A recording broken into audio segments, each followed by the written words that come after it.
and do not necessarily reflect those of the PFC Entertainment Network or any of the affiliates that make this show possible.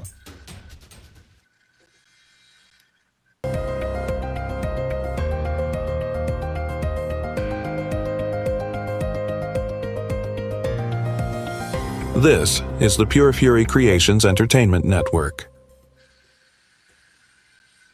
On tonight's episode, we will be looking at the Detroit Pistons and Orlando Magic playoff series. Plus, is it too early to get excited for the Detroit Tigers? And we look ahead to the NFL Draft as the host of the 411 podcast joins the show on the Sports Reel podcast right now.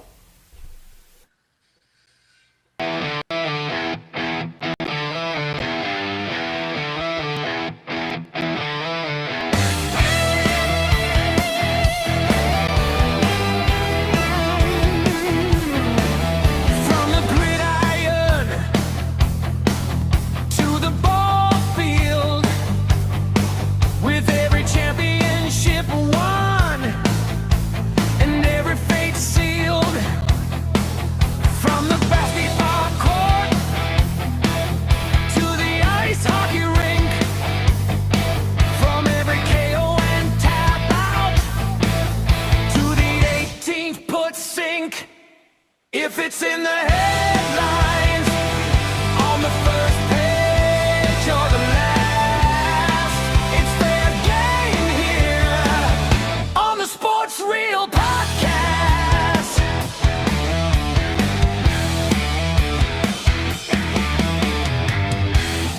And we welcome you to the real reason why Tuesdays were invented. You are watching the Sports Reel podcast live on the PFC Entertainment Network along with Tim Sheridan. I'm Jason Clouse. And yes, Eric Mendal will be joining us here momentarily. But before that, we already have a very special guest. Tim, would you like to do the honors for our returning friend to the show? Yes, we'd like to welcome back CB from the 411 podcast. Good to see you. How you doing? Good. How are you guys? I am ready to talk Detroit sports as always. That's what we're here for every Tuesday. I mean, and we have a lot to talk about. We're going to be looking at the Tigers here in just a little bit, but I feel like a lot of the conversation in Detroit sports right now centers around the Detroit Pistons and their first round playoffs series with the Orlando Magic. That's next here on the show. But before we get to that, and we're going to cap things off with, we're going to be, talking a lot about the draft here this week for the NFL, and of course the main event, as it were, Tim's 2-minute golf report. But let's start with the Detroit Tigers, Tim. They had a pretty stellar week this past week. As we look back at the results, they really dominated, and they needed to, the Kansas City Royals in their first interdivisional game here. On Tuesday, a big 2-1 win. They followed that up on Wednesday with another 2-1 win, and then a high-scoring affair on Thursday, 10-9 over the Royals. Then they split the series, 4-game series, with the Boston Red Sox, and that's what I want to talk about more than anything at this point, because when you split a series with a team that is as highly regarded as the Boston Red Sox, that's why the question is asked right now, is it too early to get excited about this team? Now, we expected, at least I did, that they would at bare minimum get 2 out of the 3 with the Royals. They wound up sweeping that series, and that's huge. Anytime you can sweep a division rival, that's a feather in the cap. But man, going to Boston and splitting a series like that with the Red Sox, this has, at this point in the season, and I know we're still very early on here, but this is one of the reasons why I, as a fan, lifelong fan, diehard, I'm excited about this team. And as long as we're taking 2 steps forward and maybe just 1, maybe 1.5 steps back if we have to, man, we're starting to build something here pretty special, Tim.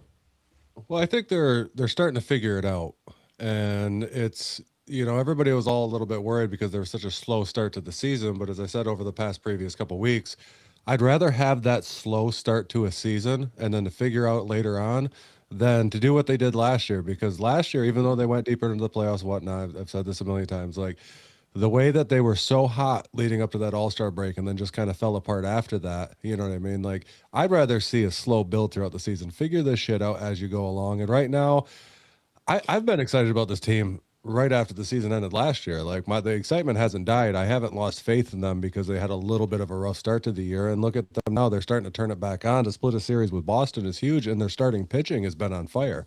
And their starting pitching over the last 5 games set I was reading it earlier, set a record that they haven't contended with since 2013. So that's how good the starting pitching is doing right now. And the team is starting to flow. The bats are starting to come alive, and they're starting to get things done. So I don't think it's too early. I never, if you say it's too early now, then it was way too early for me to say it last year after the season ended. Going next year they're going to be better, and I still truly believe that this is the year that they're going to be better. Now, is it a World Series team yet? I don't know. It's hard to say. You know what I mean? It's hard to compete for that when you got the likes of the Dodgers. That's a hard team to beat. Yeah, I mean, when you got teams that are still spending that money to win these championships, it's hard to compete with that. But it's not too early to say that this is a good team and this team's going to go deep into the playoffs. And I'll stand by that because I said it last year at the end of last year, and I'll keep saying it now. As things stand right now, they sit at 12-11, just a half a game behind Cleveland in the AL Central. So, and as we'll see here in a little bit, their schedule coming up this week and going into the weekend, it's gonna be an order. It's gonna be a tall order in some regards, especially when they start next week on with the series with the Atlanta Braves. We'll get to that in a little bit. CB, have you been following the Tigers, and what's your take on this? Yes. So I know I was listening to one of the radio station, I believe 97.1. And people were kind of starting to panic because I believe he started like 4-9. But I was more on the assumption of I project us to win the division. I believe we lost last year to the um Cleveland in the Yeah. playoffs. I believe it was Cleveland, maybe game 6, game 7, one of those. Yeah, I think it was one of those. But I project us to win that division. Yeah, I definitely feel that they are getting it together. I believe we split the series with Boston 2-2 out of the Yes. 4. Yep. Yep. Okay, so 500. Yeah, I definitely feel as long as that pitching stays together, I definitely feel that we'll be okay. I project us to win the division. I just hope after the All Star game we don't have like that losing streak kind of going on. But yeah, if we can, like you guys are saying, just keep it together, hold it together, make your mistakes early, and more so figure it out later. I got us winning the division.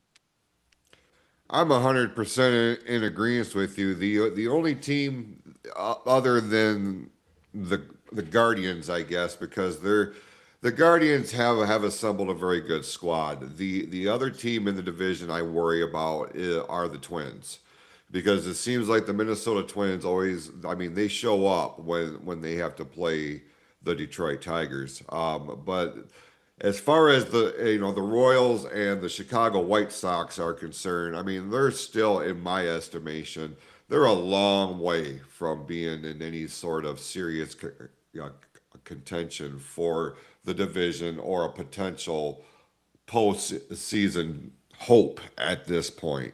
And then it does come back down when we start talking about what if here in a few months they're going to be going to the playoffs and how excited that's going to be. And I mean, we saw that last year. We saw that with the year before because we so badly want this team to be good. But it inevitably, as we sit here right now, the World Series goes through Los Angeles, and it doesn't even matter at this point because the Dodgers are playing You want to talk about a super team. The Los Angeles Dodgers. I mean, they've got every single thing that you need to be a successful, team, a franchise. They are knocking on the door of history. You know what I mean? Like if they can bulldoze their way back to the World Series, we're going to see something pretty special. I feel like, and but we're still in the month of April, and we have a long way to go before we get there. And as we look ahead, Real quick before you ultimately, get that, I have a question yeah, that we didn't ask on the MLB show. Like, you look at the Dodgers, and you're talking about them, they're a super team. You know what I mean? And we're looking at the potential lockout for next year. And part of the thing behind it is everybody seems to think that they're going to become a salary cap that's going to become involved in that. And obviously, there's going to be teams that are going to be grandfathered into that with contracts that they already have. But do you think? How long do you think the Dodgers carry this if they do implement a salary cap? Do you think they carry it to the end of those contracts, and at that point, their run is over because they can't just spend their way to championships anymore? I 100% anticipate that if a salary cap is put in place, it's not just going to affect the Dodgers, it's going to affect the New York Yankees, it's going to affect the Boston Red Sox. It's going to force the landscape of Major League Baseball to have to disperse these super teams, and other franchises are going to start picking up these players. It's going to become a more level playing field. And, people have an opinion one way or the other on salary caps. Is it good? Is it bad? And there's pros and cons to both, I suppose. But from a fan perspective, Tim, you and I have talked about it in every single sport that we cover here on the program, whether it's basketball, whether it's in the NFL, it doesn't matter. There's like 1 to 3, maybe 4 teams that are billed as super teams. Like these teams are going to be prominent in the postseason before they even start the preseason. And if you're a fan of that franchise, that's awesome. But for smaller markets like Detroit, like Pittsburgh, like, and I can't really say Kansas City for football, but for baseball I can. And it just, you really want to level the playing field so every team feels like it has a legitimate chance. Look, because I mean, do you think the Colorado Rockies are sitting in their locker room right now thinking, "Hey, we win this game, we're one step closer to the World Series"? They're not, because they're at the basement of the league, and that's where they have been for a goddamn decade. And as long as they're in the financial situation that they're in, unless something monumental happens, they're not going to be in contention for anything for a long time. And that sucks because I love the Rockies. I think they're a great team. They just they just don't have it. I don't know. It's going to be real interesting. There's with this contract expiration in December. There's a lot of articles that we're going to wind up talking a lot about. The salary cap is probably going to be number one, but all this AI generated technology with the strike zones and all this shit. Vinny and I talked about this last week on Ball Game, and it's like, man, I see a trend here, and it's scary. And a lot of that is going to have to be discussed when these contracts expire. Yeah, I've been noticing, like, because I've been posting those clips of that show, like everybody's kind of mixed on the whole, the AI generated, and with the challenges and stuff like that. But CB, how do you feel about a salary cap in baseball? Do you think it's going to make the league more competitive, or do you think, the Dodgers are still going to be able to carry that on? Mm, I have been reading a little bit about it. I I don't know if there should be a salary cap in baseball. I know like the high star players like the Otanis, and you got the Mets and the Yankees and teams like that. There will always be the big market teams and the big cities, but I don't know about the salary cap because those guys command such long years and really big contracts. I don't know how that's going to fare out. Like you guys are saying about how will the contracts that are already signed kind of play out? Yeah, I think you're going to start seeing a lot of like long-term big deals signed this year, and we saw one with Detroit this year with McConaughey, just signed to try to lock these players up before that happens. But I think we're kind of looking at a situation with that kind of that we saw in the NHL. The reason we don't have Hockey Town anymore, you know what I mean? Like Detroit was uh, it was a large market at the time through the 90s, you know what I mean? Even though like financially, but everybody wanted to come here. Once they implemented that salary cap in hockey, Detroit kind of dwindled down because now your teams are based off of how well you draft. It's not so much because they like in hockey's got a really strict salary cap. It's not very much money. Hockey players do not make the money that other sports stars make, and like compared to basketball, football, or even football. But it could also turn into a situation where like the NFL has ways around the salary cap. Like we see this all the time when they restructure contracts and they move some of it to signing bonuses and everything else. It pushes it off years down the road, but they have found a way to kind of skirt around that salary cap a little bit to sign all these players to try to build these teams. It hurts them in the long run, but in the short term, like it works out well. So I'm assuming we're going to see stuff like that with baseball as it comes along. I'm not necessarily against it because you're not going to have a team like the Dodgers that just constantly spend their way. I mean, Shohei Ohtani, what was it, 10 years, $700 million? Yeah, like It, 765 or something yeah, crazy. something crazy like that. But it's all on the back end. Like he only gets paid like what is it, 2 million a year or some shit, Yeah, Jason? it's not a whole lot. It's like Yeah, 2.5 million a year or something like that. yeah. But And then at the end of the 10 years is when he gets the big lump sum. You know what I mean? So like he's not making crazy. Obviously with endorsement deals and everything else, he's making a lot of money, regardless. But his contract got pushed off so they could build that team. So like in 10 years, either way, the Dodgers are going to be hurting because they're going to have to pay that money out. And I've said this before. I think Otani is probably one of the only ones in baseball, like pitcher wise, that I would ever sign to a 10-year contract. We went up and down with this with Skubal for so many times, like how he wants that long term contract. I wouldn't do it, but Otani could hit over 50 home runs a year, so he's worth the money. You know what I mean? Like he is worth the money. The guy's a talent. He's gonna go down as probably one of the greatest baseball players of all time. Let's be I'm honest. not sure he's human.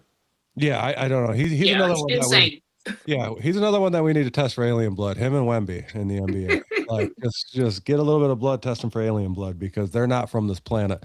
But yeah, it's going to be interesting to see how these lockouts go on. I know we're going to be diving deep into it as that date grows closer and what's going to happen there. And I think there's going to be a lot more that goes into that, especially on the umpire side of things. There's a lot of talk in baseball right now because it's either moving in a good direction, a bad direction. I don't know which direction it is right now. We'll have to wait and see. But Yeah. viewership tends to be up, and I kind of notice the trends of these sports. And CB, you probably notice this too because you guys post a lot of stuff, but you start to see the trends in which way they go, and baseball right now seems to be picking up.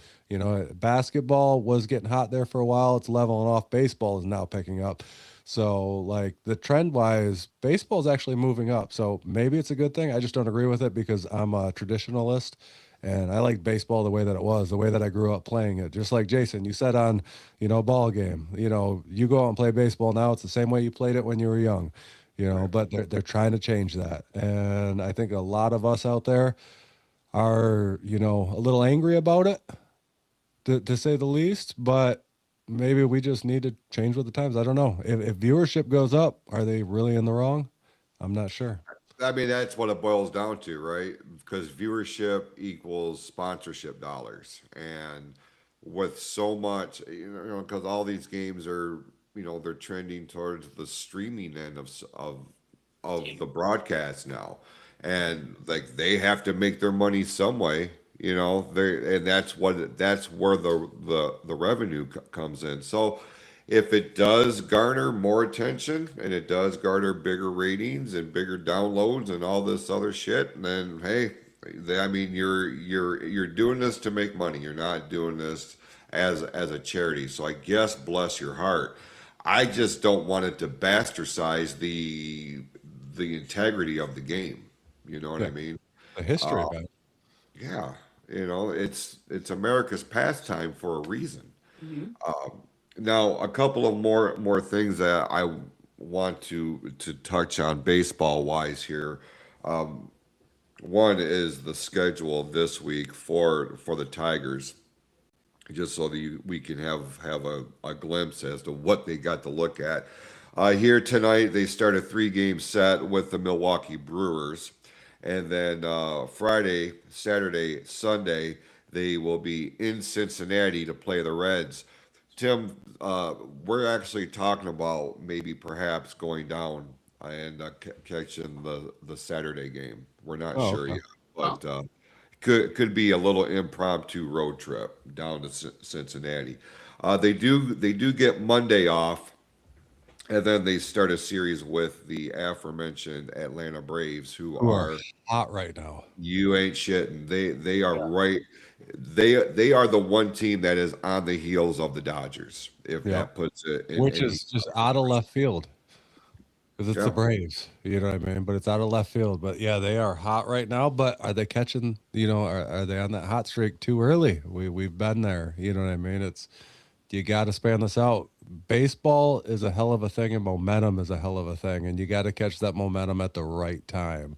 And we seen this with the Tigers last year. They lost that momentum at the wrong time, and they battled through. That showed how tough that team was. They battled through the playoffs and got deeper than they did, but they didn't have the momentum on their side. And right now, I mean, arguably, Atlanta's the hottest team in baseball right now, besides the Dodgers, who paid their way to stay hot all the time. Right. You know, but yeah, like that one worries me. Reds are pretty tough right now. I don't know how the Brewers are doing. I haven't followed them too much. How are the Brewers doing right now? Brewers, they're kind of in the middle of the pack right now, but here's what makes Milwaukee so dangerous in my view. This is how they do it. They spend the first 2 months of the season kind of in the shadows, figuring it out, putting the right pieces in place. Because it's at the end of the season, after post All-Star, that they turn it on and it's pedal to the metal, and next thing you know, they're playing in the playoffs. Nobody expected them. Yeah, That Milwaukee is low key dangerous, yeah, and because that's they have the talent. that's what I just say. Momentum is a hell of a thing, and if you get hot at the right time, that's why I'm actually happy with the way the Tigers are going right now because, you know, they're figuring shit out right now. They're playing with stuff. They're playing with lineups. They're figuring out who's working. I mean, they found a diamond in the rough with McGonigal, and like hopefully he continues, playing this well for the whole 8 years that we signed him for. It's crazy to sign a rookie to an 8 year deal off of within the first month of the season or month and a half of the season. But I was you know, surprised.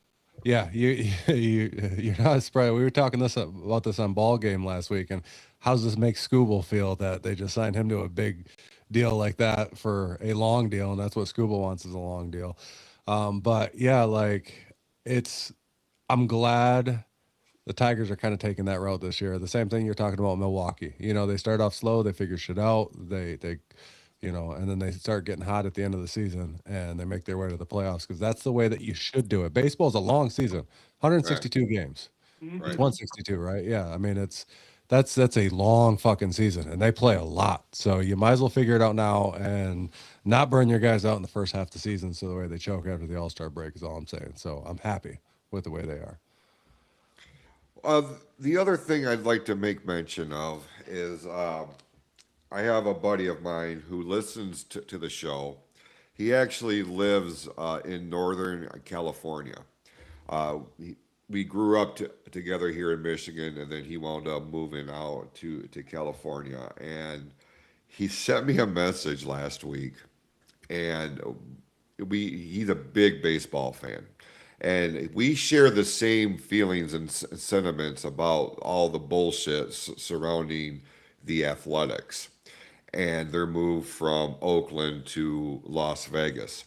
Now, right now, the Athletics are in limbo. They can't play in Oakland, and Las Vegas is not ready. So they are playing in Sacramento. And he he sends me this message and he says, I need you to cut a promo on the citizens of Sacramento, California, to let them know that there is a Major League Baseball team playing in their backyard right now. So, upon his request, let me speak real quickly because he's going to take this clip and he's going to do his thing with it. So, I'm pretty excited about this. To the fine folks of Sacramento, California, apparently you are not in the know in the fact that you right now are housing a Major League Baseball team, and it's not an expansion team. It's one of the storied franchises in the history of Major League Baseball. You have the Oakland Athletics right now. Now, your time with this team is very limited before their inevitable move to Las Vegas.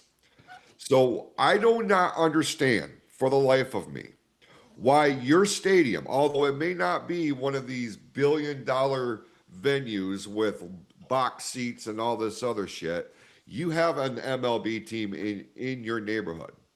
You really should start paying attention to this team because right now they're sitting at number 1 in their division. And it's just a matter of time. Now, your basketball team, yeah, it's okay. But you have history in your backyard, and you are pissing away a golden opportunity to take in Major League Baseball. Because if I could be so bold, I'm not sure how many of you actually made the trek from Sacramento down to Oakland when the Athletics were playing there. Go support this team because it's not very much longer that they're going to reside in the state of California. Do the right thing and go support your team. That's all I wanted to say.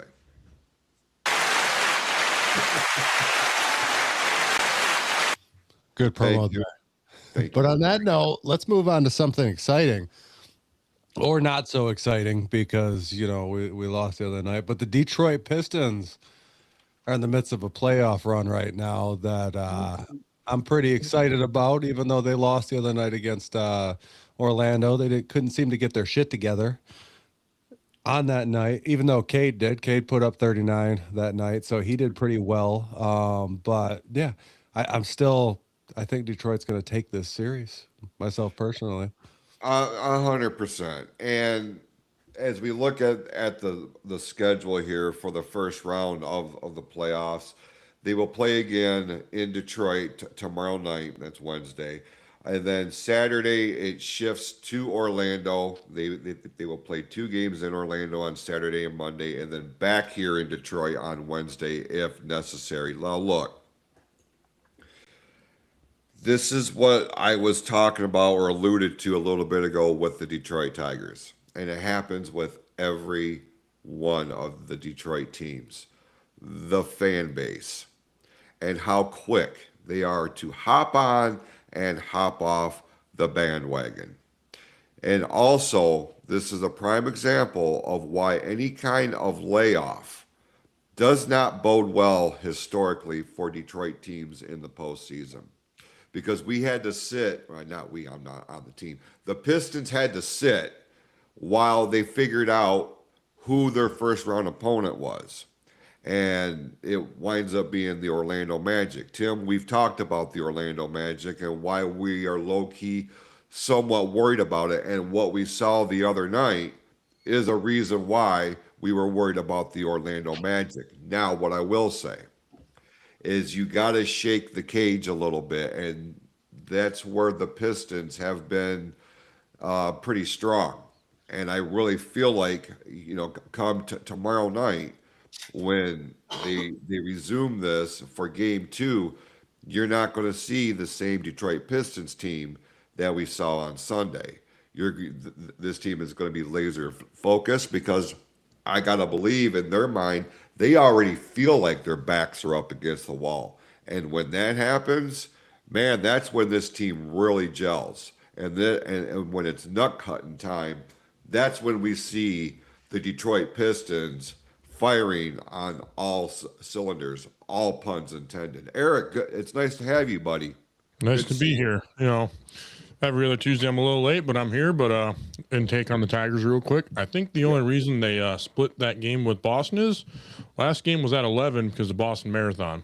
Yeah. Boston gets a little bit of hype for that just to what happened in 2013. So I think that had something to do with it. But other than that, I wouldn't hit the panic button yet. They're going to be just fine. They're figuring things out.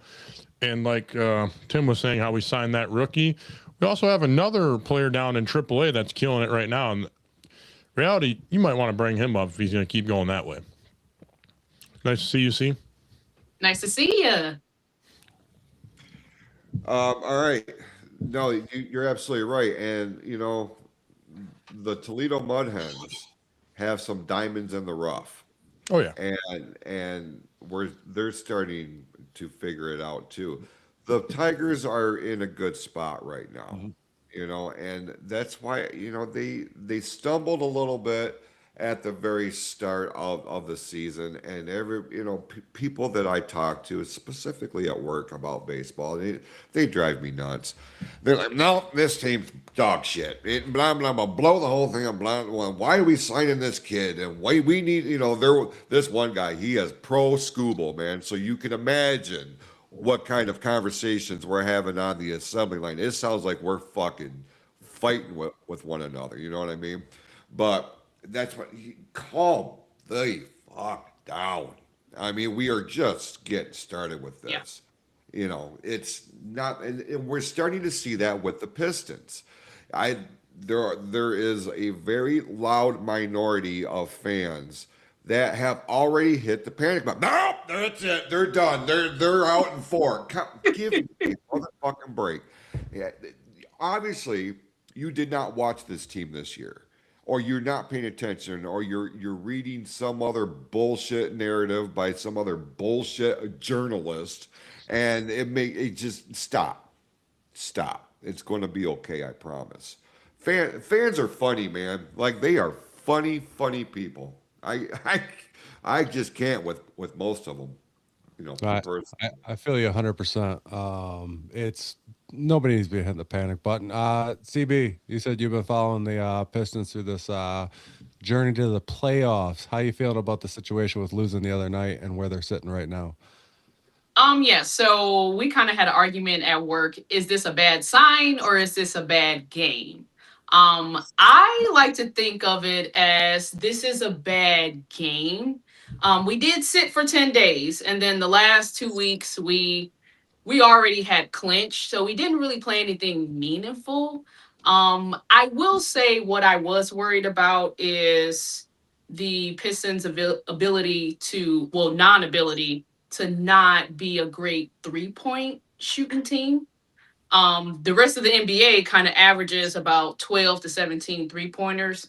We average about 10. We were 10 of 34. That would be the only thing that I would be worried about, but I would say our defense, I think, will bounce back. During went missing game 1, but I definitely feel he'll be back game 2. I think that Orlando came out swinging and we were a little lax. I don't think we expected that. Orlando made the first 8 or 9 shots. So I think we got to come out swinging game 2. I think we have to win game 2.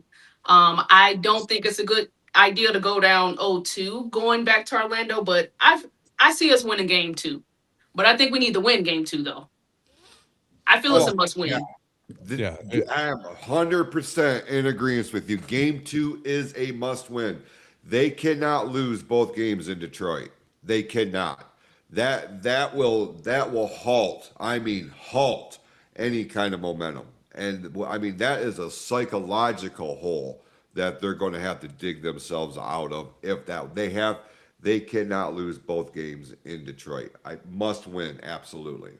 Well, they're still searching for their first playoff win at LCA. They've never won a playoff game at LCA. Even through last year, going through the playoffs, they've never won a playoff game at LCA. We haven't won a game since 08.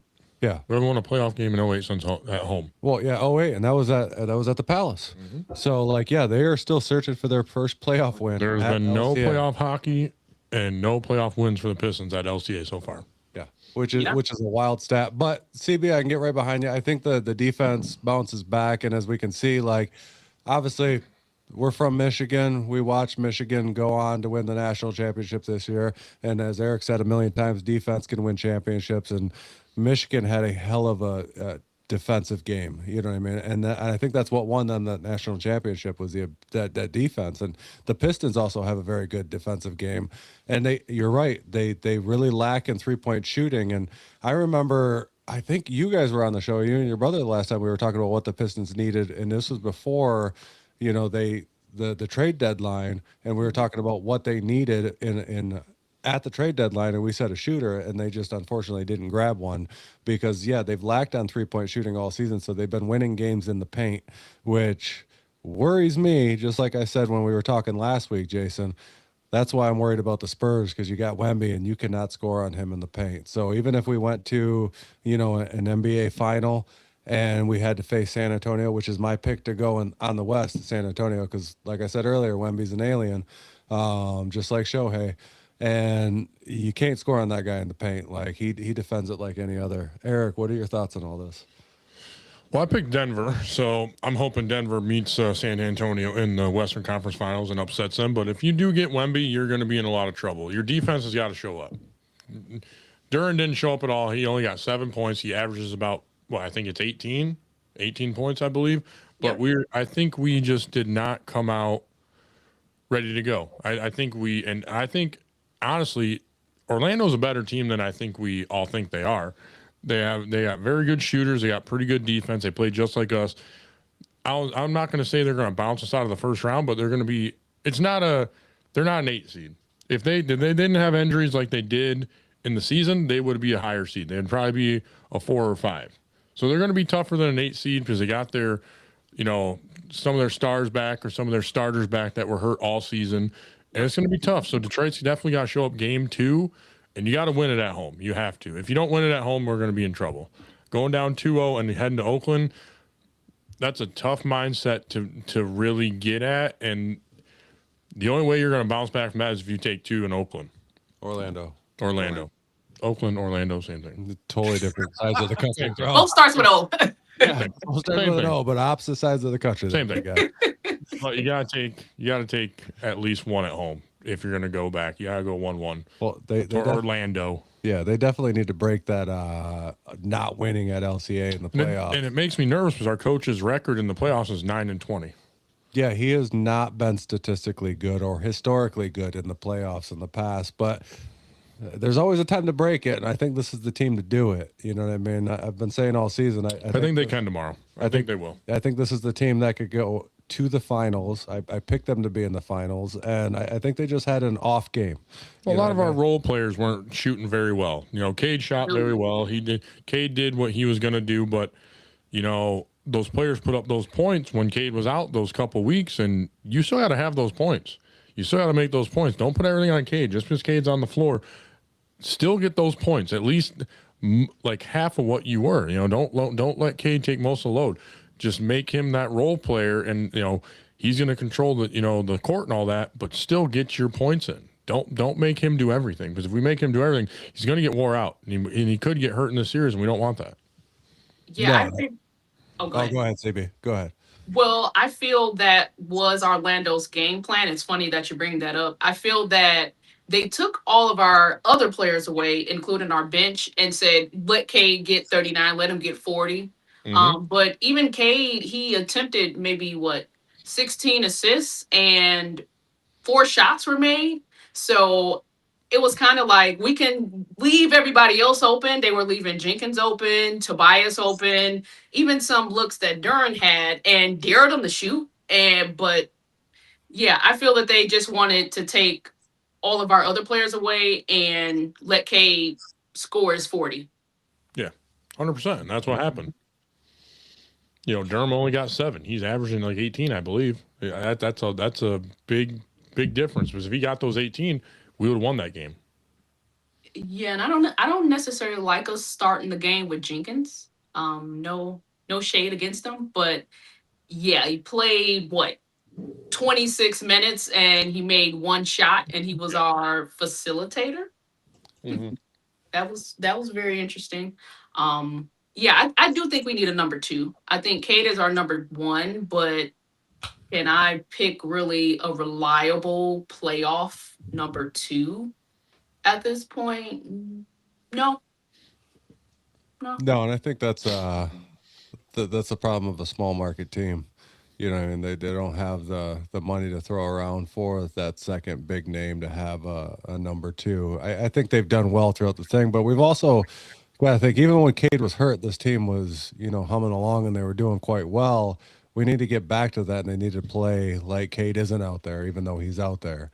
And if they can get back to that, I think they can cruise through the rest of the thing. And at the start of this series, I had called that this series was going to go 5 to 6 games. I figured we'd give a couple to Orlando. Orlando's, you can't sleep on them. They made it to the playoffs. Any team that makes it to the playoffs is going to be good. Is it the best of 7 or best of 5? It's the best of 7. Okay. So, I mean, you still got a long series ahead of us. And I think it's going to go 5 or 6. I said that last week when I called what the series was going to be. I can't remember what I said. I think I just made a clip, honestly. But I think they're going to drop a couple games to Orlando here. Just hopefully it's not back to back, because you gotta gain that momentum, and hopefully they can gain it. And if that's the case, then they can carry that into the next series, because it's only going to get tougher from here on out. If we end up against somebody like Boston or somebody along those lines, Boston's the only one I'm worried about. Yeah, it's going to get tough. Oh yeah, Boston's the best 3-point shooting team in the East. Yeah, they make 17, 18 3-pointers a game. Oh, well, we got Tatum back. That's why. And Tatum's on fire. Yeah, that's the only reason they're that hot, because they got Tatum back, and he's a good 3-pointer. So. And you got Jalen. What did they do the first game? Tatum gave you 26. Jalen gave you 27. I mean, those two stars. Oh man, I am worried if we have to play Boston. Yeah, if you could have two guys gain over 50 points, you know what I mean? That's a hard team to beat. And do I think the Pistons could do it? Yeah. You know what I mean? If they play their game, the problem is watching that game the other night, they try to speed up the game too much. And I've said this before, when the Pistons try to speed up the game, they get sloppy. They turn over the ball a lot, and they end up getting behind, and they try to make it up by playing faster, and they get sloppy, and they turn the ball over more. And it's just a repetitive thing with them, and they get lost in it. They need to play their game. They need to slow the game play down and play their game. And when they do that, they do really well. So if they can just get back to that in game 2, because that's another thing that, Orlando did against them, is they sped that game up.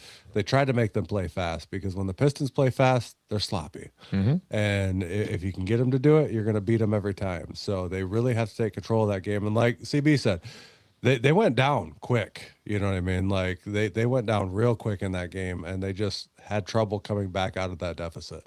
And I don't think that is a good example of what the Detroit Pistons are this season. And I think they bounce back out of that. We get through this first round. The second round we'll have to talk about when we get to there and see who we play.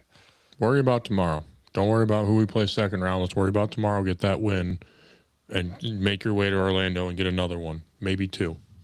Yeah, I think we can split a 1-1. But the Pistons, as far as shooting and a star, tomorrow, number 2 needs to decide who's going to be number 2. Is it going to be Duren? Is it going to be Tobias? Is it going to be Duncan? It's Duren. He just needs to show up. It's 100% Duren.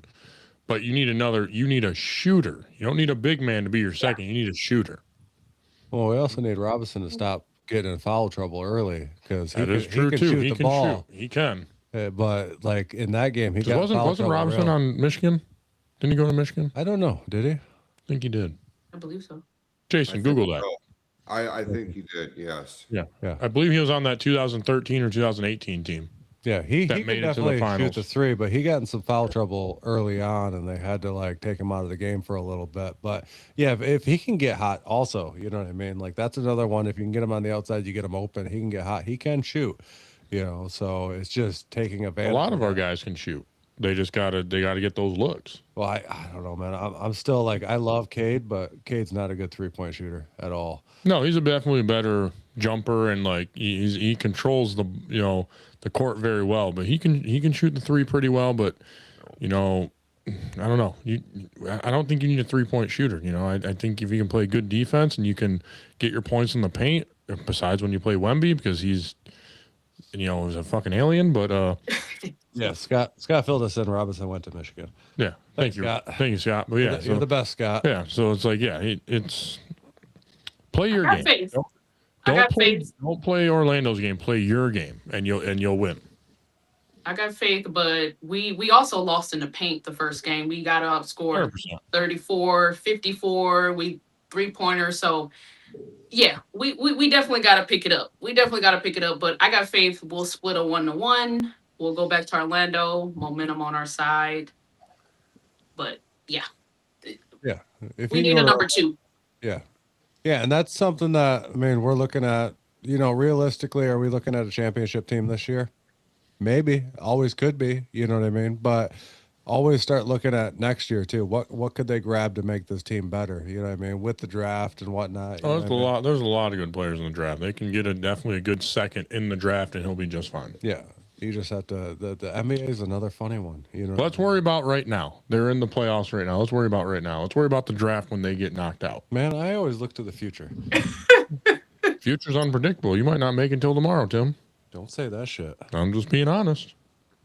Yeah, So- tomorrow we got to win. And we got to win in the paint tomorrow. I don't know how the hell you do that with a straight face, dude. I'm built different. I don't know about Yeah. that. You said something interesting that jumped out at me. Don't fucking not give it to me, fucker. Sorry. Go ahead, Jason. Sorry. Just a moment ago, in relation to the Boston Celtics, you made the comment, when you've got two guys that are scoring 50 points each, that's a hard team to beat. Now, I'm not dismissing the Celtics. Is it a hard team to beat? If you just shut down those two, can you beat them? That's what I was going to say. That's Double exactly team. what I was going to say. If you can isolate the twin towers of this team Yep. and shut them down, they become a lot more human. Mm-hmm. And the Detroit Pistons can do that. Let me They put have the potential to do that if they play smart basketball. And I know they're in the series with Orlando, and they would have to go through the winner of Cleveland and Toronto to get to the Eastern Conference Finals to play Boston, assuming that they eliminate the 76ers and then get past the winner of Hawks Knicks. That series is tied between New York and Atlanta. But if it does come down to what we have speculated to Detroit and Boston in the Eastern Conference Finals, if the Pistons can isolate and shut down their two biggest threats, that team is a lot more manageable in my view.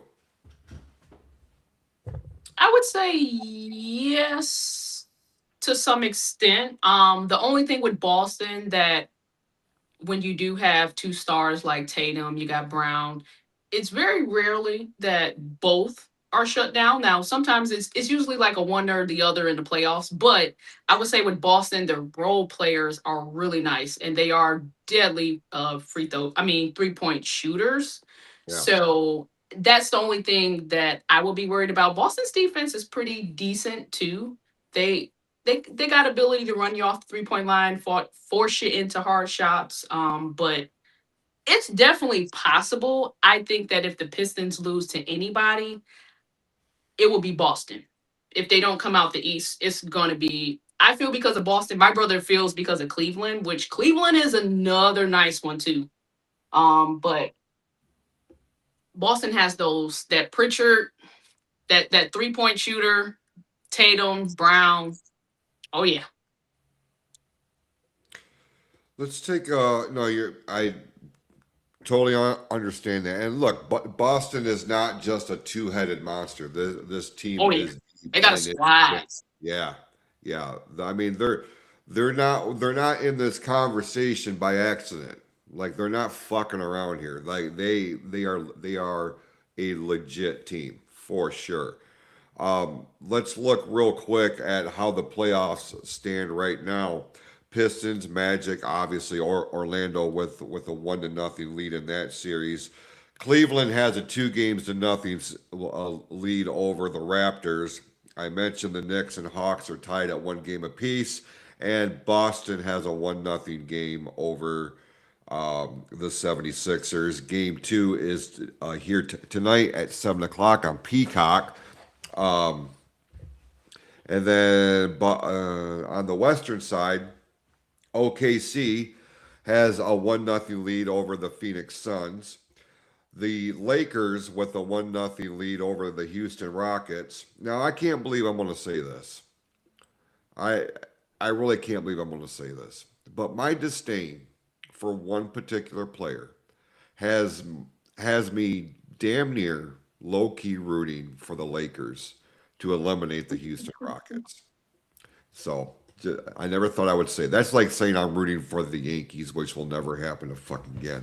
All right, Denver and Minnesota are tied at 1 game apiece, and the Spurs have a 1-0 lead over the Trailblazers. I actually watched their game last night on Peacock, or the tail end of it, or was it Sunday night?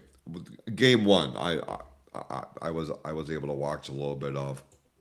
And I'm telling you, like San Antonio, like it wasn't like a lopsided win, but it was a dominant win. And I'm like, yeah, it is going to come down to San Antonio and Oklahoma City in the West. I feel like unless Denver is able to find that lightning in the bottle. And I know Eric, you said the Nuggets have a very good chance to make a deep run here. So going to have to wait and see how this plays out. Anybody in the West? I mean, we talked a lot about the Thunder. We've talked a lot about the Spurs. And, just under that is Denver. Is there anybody else in the West that you would see would have any shot at emerging from their side of the bracket to make their appearance in the NBA Finals? I'll be honest. No. But I think Minnesota.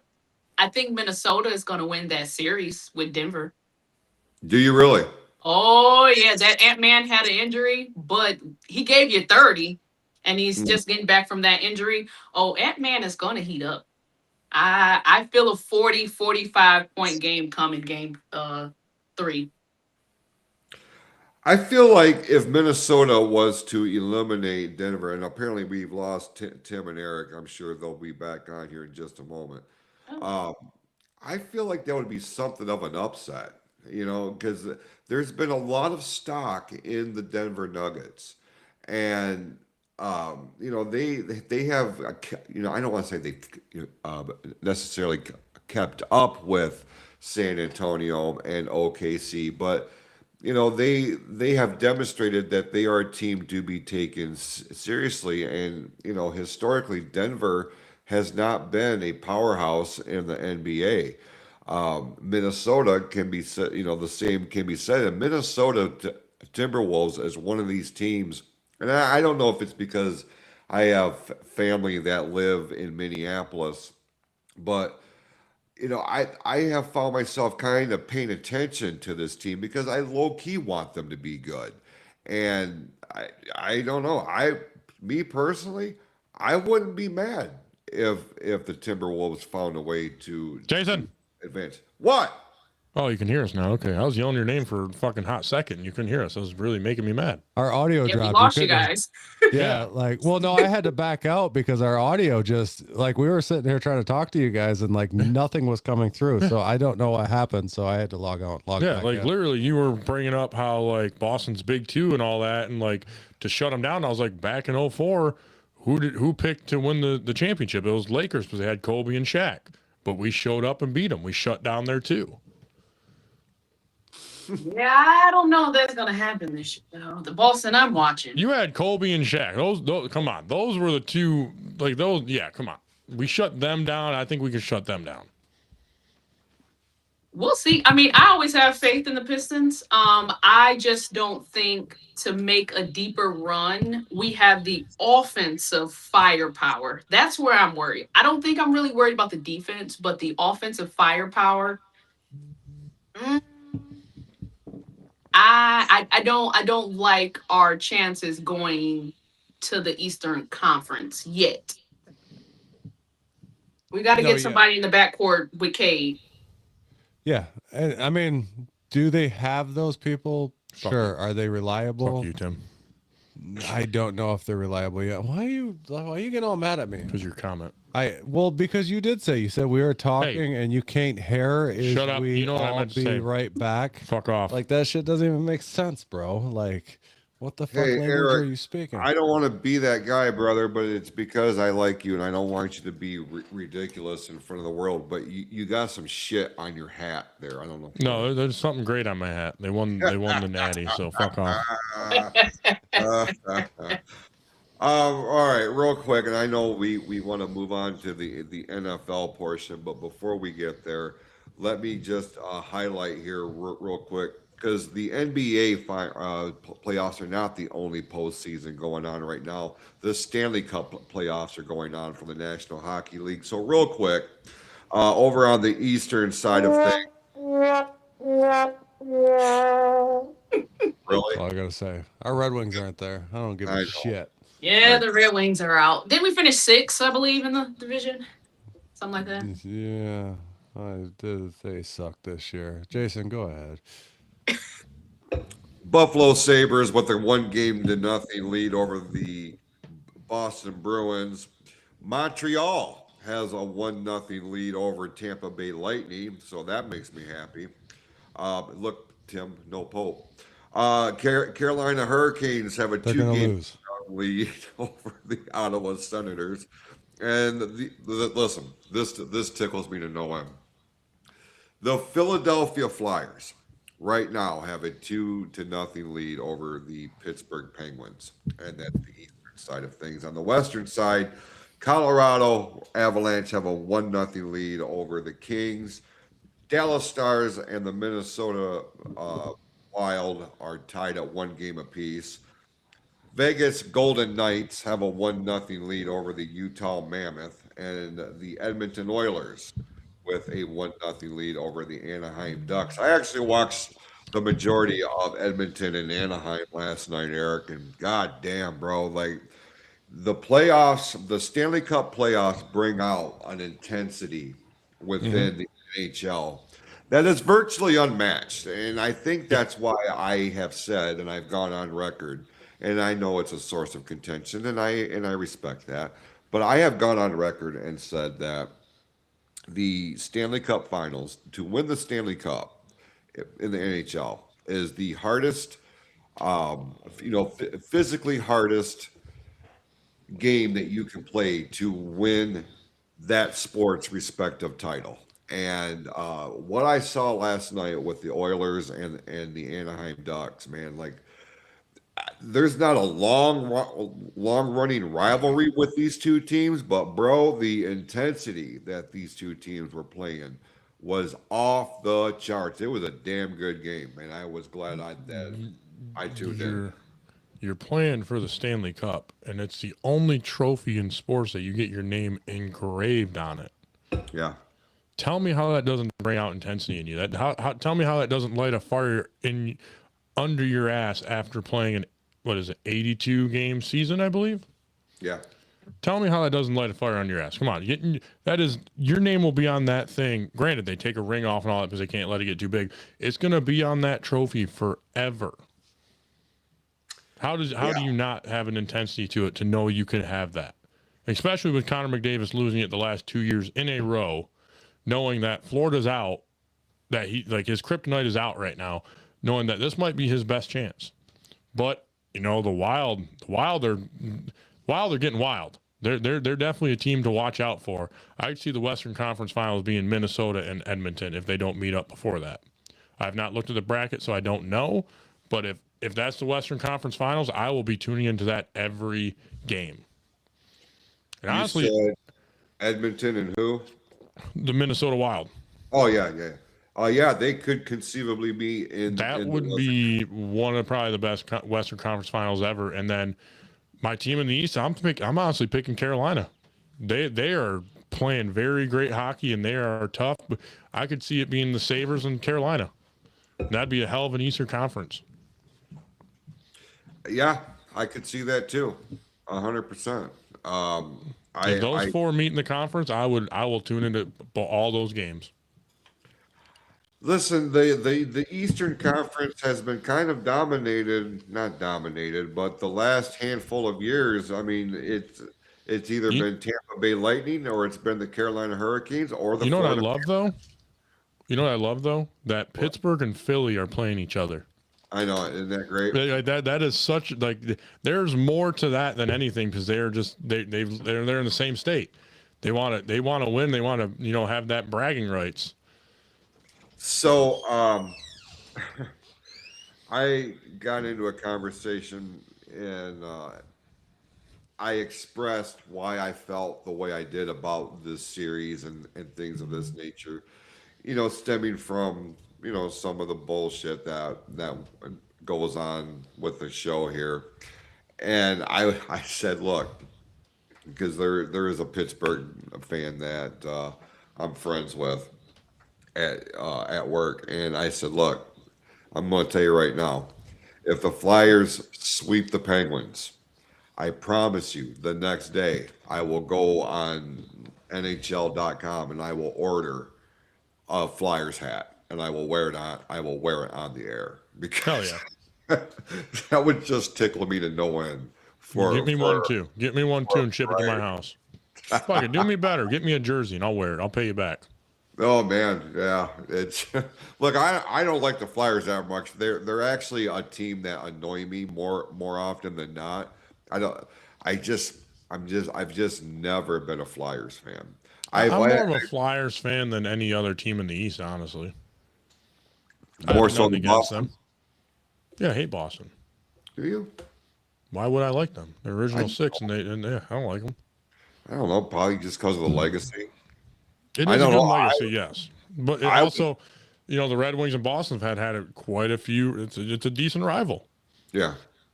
It's a decent rival. Boston's always been good. We've been good. It's always been a decent rival. I don't really like Boston. Look, if it came down to like a Carolina-Boston series, that'd be a good one. That'd be a good one. I would find myself pulling for the Bruins. No lie. I'd Philly. I'd be going with Philly. But honestly, okay. So what about the Sabres and Boston? Who would you be pulling for that? I'd be pulling for the Sabres. This is now. Tell me this. Tell me this. The Sabres need to go back to their old logo in the '90s. Yeah. Oh my dude, that was go back to that, please. Go back to that. That was such a better logo than what you got now. It's stupid. Go back to that logo. It's one of those things. If it ain't broke, don't fix it. Exactly. Exactly. If they won the Stanley Cup, I'd probably buy a shirt with their old logo on it, not this new fucking bullshit logo. Yeah. No, I'm with. Listen, that could be a whole bonus episode unto itself. We should do that. We should do that. Go back to old logos and all that. What they should do. Yeah, that would be fun. That would every MLB, NBA, NHL, NFL. We should do that. CB, real quick, when I say your favorite logo or jersey, what comes to mind? Ooh. That's a tough one, right? I would say the 90s Pistons logo. With the horse? Yeah. Hell yeah, we're on the same page with that. These two idiots don't like it. These two idiots don't like it. Why not? Because they're stupid. Yeah, because they're stupid. I like the Pistons logo. I mean, the little piston and the colors. I liked it. I didn't mind the color. I hated the horse. About the teal horse. Yeah. Oh my God. Okay. I told you, I'm a traditionalist. I like the old school. Oh, hold on. I'm not even on camera. Here I am. I like the old school Pistons logo. Like, that's me. Like, that's what I grew up on. But I'm an old ass man. Not as old as Jason. Jason's ancient now, but I can't even say happy birthday because we've already celebrated your birthday, you ancient ass old man. Like, you know, like, how's it feel to be over the hill? I don't know. I'm still on top of the mountain, brother. You might have just reached the peak, but now it's just a slow ride down, right? Listen, I'm planting right here. I'm sticking my flag right here. I'm good. You got your hip, you got your hip replacement scheduled? No, but I do can't even have joke about that because my wife will kick my I ass. know. I was like, wow, you're only going to use that one. You're only as old as you feel. Don't say that because I feel real fucking old. It depends on the day for me. Yeah, my Listen, Tim, body's. Yeah, 50 is the new 30, my friend. I keep telling yourself that, brother. I do every fucking day. Every day I do. Yes. I mean, the scary thing is I'm only 8 years away from that, and that's gonna fly by. Real quick too. Yeah. Like it's catching up to me quick. I say 42 is the new 20.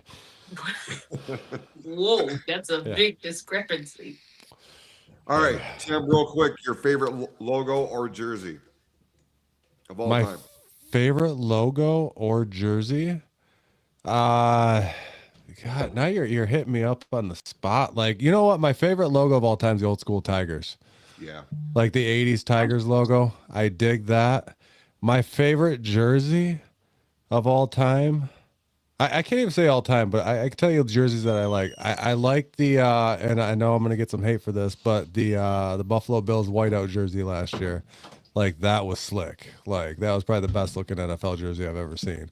Yeah, the whiteout jersey was just phenomenal last year. Like I dug that thing. But I'd have to say, and I'll get some flack for this too. I think the best NFL jerseys have been the Seahawks jerseys over the years. Like I've always dug the Seahawks jerseys. I love Detroit Lions. I dig them. There's just, the black jersey is my favorite out of them. The Honolulu blue is okay. You know what I mean? It's historic. I love the fact that they've stuck to it for so long. You know what I mean? But the black jersey is just something else. But I think I'd have to say my favorite jerseys of all time would have to be the Bulls jerseys, man. What I grew up on. I was a huge fan growing up. Bulls. Oh, yeah, the Bulls jersey, nice. Yeah, in the 90s, the Bulls, like, especially when they just had the Chicago written across the front, early 90s, like, or late 80s, I should say that. Like, that was probably, but I was a Bulls fan when I was a kid. I wasn't a Pistons fan when I was a kid, even though I grew up, in Michigan. I was a Bulls fan, but how could you not be when Michael Jordan was on the court? That's fair, but honestly, the Seahawks, I think Cincinnati has better jerseys than them. Nah, dude. The helmet tops everything. It's the color helmet combo. tops everything. It's the Seahawks color combo. You know what I mean? This is why you're stupid. Apparently, but you can't even fucking spell. Hey, or write. I never said I couldn't. I never said I could. So fuck you. Yeah. Eric, what is your favorite jersey and why is it the Detroit Red Wings? Honestly, that's a great one. But favorite jersey, man, that's a question I've never been asked. I really got to think about that for a second. You're not going to like the answer. I'm going to go with the maize and blue. I know you are. It's just iconic. They have never changed it. It's simple, and it just means legacy and winning. Unlike the green and white, where it's just losing. Oh, you just had to throw that. Take that shot whenever you can. Yeah, Exactly. I get it. All right. Let's go ahead and switch over to the main event this week. We're obviously looking at the NFL draft that's coming up on Thursday. We spent some time last week with Isaac from the Fun Football podcast. Shout out to him. And Cody from Catching Up with Cody. So that was a great episode last week. Side note, though. Yeah. The Grand Rapids Griffins have the chance to top their best record ever this year because they've played only 72 games and they have 8 left, and they have already beat it.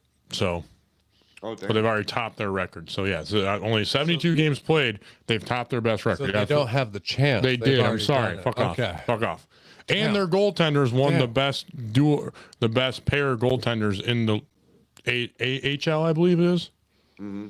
Yeah. So yeah, they won that award too. So that's some positive notes for the Red Wings to come up.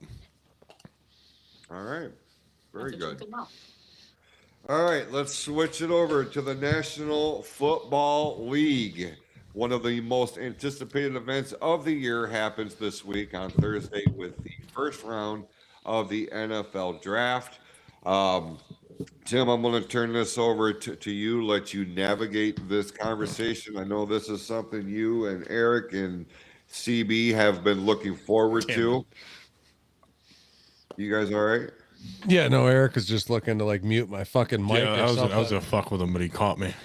Caught me red-handed. Smacked. I don't even have golf clubs down here, Mar, but I do have a baseball bat in the corner, so watch out, Fucking hurt motherfucker. worse. Jesus. No, yeah, let's transfer this to the NFL. The draft is coming up. You touch that fucking mute button, I'm punching you, motherfucker. I believe it. We're getting on to the main event, draft Thursday. This is it's a make or break for a lot of teams every year. You know, it's puts you into contention or takes you out of contention on how you draft. And it's the biggest way that a lot of these teams actually find stars. We've saw this a lot with the Lions over the last, since the Brad and Dan era have taken over. They've drafted really, really well. They've had some that haven't turned out that great, but for the most part, I'd say they're about 75% when it comes to drafting, drafting superstars of the future, which is causing, problems these days because now we have to figure out how to re-sign all these guys. And it's becoming an issue, but this is always There's already draft drama going on. Do you see that New York traded Sexy Dexy to Cincinnati? Yeah, but how's that draft drama? Because they got a 10th round pick now. They have 2 picks in the first. Yeah, there's a lot of teams that have 2 picks in the first. Even And there's also Kansas City in the Chiefs. last couple years, there's 2 teams that have picked in the top 10 or the top 5 that have made the playoffs the next year. Well, yeah, that's a give or take. That's what I'm saying. Like you can make or break a team by how they draft. Definitely not a give or take. It's definitely not. No, it definitely is because teams can get good off the draft. Look at the fucking Lions. I'm gonna. Your mindset's crazy. As Jason steps away because you're annoying the shit out of him, Jason. Good. I mean, Eric. Good. Yeah, you're Beer. You're gonna blame beer. You're gonna blame beer. You can't talk. I can't spell. Beer. Come on. I haven't eaten. I've been drinking. CB, how excited are you over this draft? Oh man, I am so excited. I definitely feel that we're in a good position at 17. Now there are rumors, can we trade up? Can we trade down? Will Brad Holmes draft the best player in the draft, or will we address our specialized needs? I hope the latter is true. But yeah, I am very excited. Pick 17, as we know. We don't know trade up, trade down. There's been a lot of speculation and talk and rumors, but I'm excited. I'll be tuned in. Yeah, I mean it's one of those things that you brought up a good point there. Will Brad draft the best player available or what we actually need? And in years past, he tends to draft the best player available, whether or not it fits the needs of the team or not. And we're all looking at the team, and I'm sure you can be in agreement with this. They need offensive line help. Oh yeah. So if I had to lean towards it, I really hope that they go offensive line first round, but with Brad Holmes, you really don't know what the hell he's going to do. Like, You never know. yeah, years past, he's going to go whatever direction that he thinks is going to be the best player. Are we going to draft a tight end in the first round? Who the hell knows? You know what I mean? It's up in the air. Really, but we do not draft a tight end in the first round unless we're going to trade Laporta. Yeah, I mean that would. No. I mean, and people have been saying that. No, I don't think we should trade Laporta. Out of everyone you got to sign, I'd get rid of Laporta. No. Then who would you get? Then who would you not sign out of BB, Laporta, Gibbs, and Jack Campbell? Exactly. I think we can make it work. I think we can make the salary cap work. You got to get rid of one. You got to get rid of one. I think one's gonna go. Tight ends the most easiest position to replace out of all those. I mean, yeah, but Sam Laporta's before the back injury. Yeah. Second best tight end in the NFL. Yeah, but now he's got that back injury. How's that going to affect him? Hope it doesn't. I really wish we could keep him, but if anyone's got to go, I would have to choose Laporta. But what about Brian Branch and that Achilles? We don't know. Keep him. I'd keep him because when he's on the field, he's an all-star safety. And I've also heard rumors of them going safety first pick too. The safety out of Oregon too. And I'm like, well, if you make that pick, you're saying Kirby Joseph's done. You're saying he is done. If you're picking a safety in the first round, you're saying the news on Kirby Joseph is not good. Yeah, and that obviously addresses a need. And by the way, when you bring up Kirby Joseph, I want to bring up right there, dead center at the front. Eric, can you grab that? Hold that up to the camera. We have you just knocked over a bunch of shit in the process of that. I did. Son of a bitch. I knocked over a ball. Shut Yeah, put the ball back. Shut up. We have an autographed Kirby Joseph mini helmet, authenticated. Picked it up at, shout out to JMC Sports today. Picked it up the other day. We are going to be doing a giveaway of this helmet. We don't know the details yet, but as soon as we do, we will be announcing it. But we will be giving away that autographed Kirby Joseph mini helmet. But yeah, you bring him up. Safety is another big need, but I don't know if that, really trumps the need of a O-line. lineman. And Well, answer this: what wins championships? the offensive line. Defense. No, I mean, you've said that a million times, but And if you it's don't have true. an offensive line, you're not going to win a championship. You gotta win this shit in the trenches. And the only reason the Bengals didn't win it in 20 is because Aaron Donald, because they didn't have an offensive line. Yeah. But they had an okay defense. Yeah. So they got there on luck. You 'cause just proved yourself wrong. But their defense got in there, but they picked on Eli Apple because, I'm wrong, he's good enough to make it to the playoffs. I mean, make it to the NFL, but definitely the one you picked on. You totally fucked that thing up. It's not even on camera anymore, so I can even show it off. It's really none. You got to move it point the back? camera down a Can little you bit. move it back a little bit there? Yeah, point the camera down. Just put it back to where you got it from, and don't knock the ball over The again. ball's gonna get knocked the fuck over. What is wrong with you? Yeah, fuck geez. that ball. Okay, so CB, why I get up and fix this shit? Tell me you're drafting for the Lions. You're Brad Holmes for a minute. You come up to pick 17. What you picking, and who's on the top of your list in that? Okay, so obviously O-line, edge rush, safety are kind of our needs, our specialized needs. But if we are satisfied with the O-line, hear me out. We got Larry Borum, Tate Rowledge, Cade Mays, Christian Mahogany, and then the all-star, of course, the best offensive lineman in the NFL, Penei Sewell. If we're happy with that O-line, which Brad Holmes has kind of alluded to in some interviews the past couple of weeks, if we can maybe trade up and get a safety, I wouldn't be mad if we select Caleb Downs. I wouldn't be mad, but if we are staying at 17, I would go with the O lineman out of Georgia, Monroe Freeland. So it's kind of a two kind of part answer to that. Depends on if we're happy with our O line. I like the guard from Penn State. Which one's that one? I can't remember his name. But I know he's a freaking animal. I know who I have my eye on right now, and if he falls to 17, I like Proctor. He's a great left tackle, and that would keep Penei at right tackle. And he was an All-American. Like he's a beast of a player. He's played a lot of downs, and I really like him. Where's he out of? I don't know where the hell he's out of. I think Alabama, I want to say. I think Alabama. I think he'll be gone, unfortunately, but I would like him a lot. I don't know. He's on their radar right now. I know that, and I looked into him. He's really good. There's actually a couple left tackles. They got Monroe Freeling, that's on their radar, and then they have a right tackle, Blake Miller, that's on their radar as well, that they're kind of keeping an eye on. And right tackle, it wouldn't hurt because you could move Penei over to left tackle. I mean, everybody, like even I in the past have been up in the air about moving Penei to left tackle because he's been such a good right tackle for this team, but it is his natural position. All throughout college, high school, he played left tackle.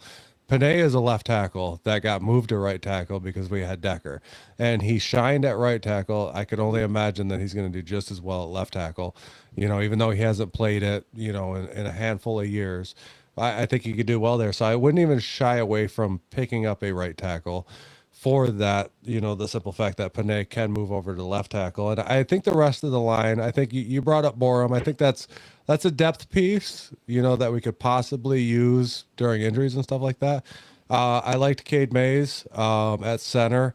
He did really, really well last year, and he came on hot, and he did well. His run blocking isn't as good, but I think that's something that he can be taught, you know what I mean? And he can work through that, but his pass blocking numbers were amazing. You know what I mean? He's done really well in that position. So I think first round has to be that. Right now, I mean, we're all in agreement unless they move up. You brought up Caleb Downs. Unless they move up for that at safety.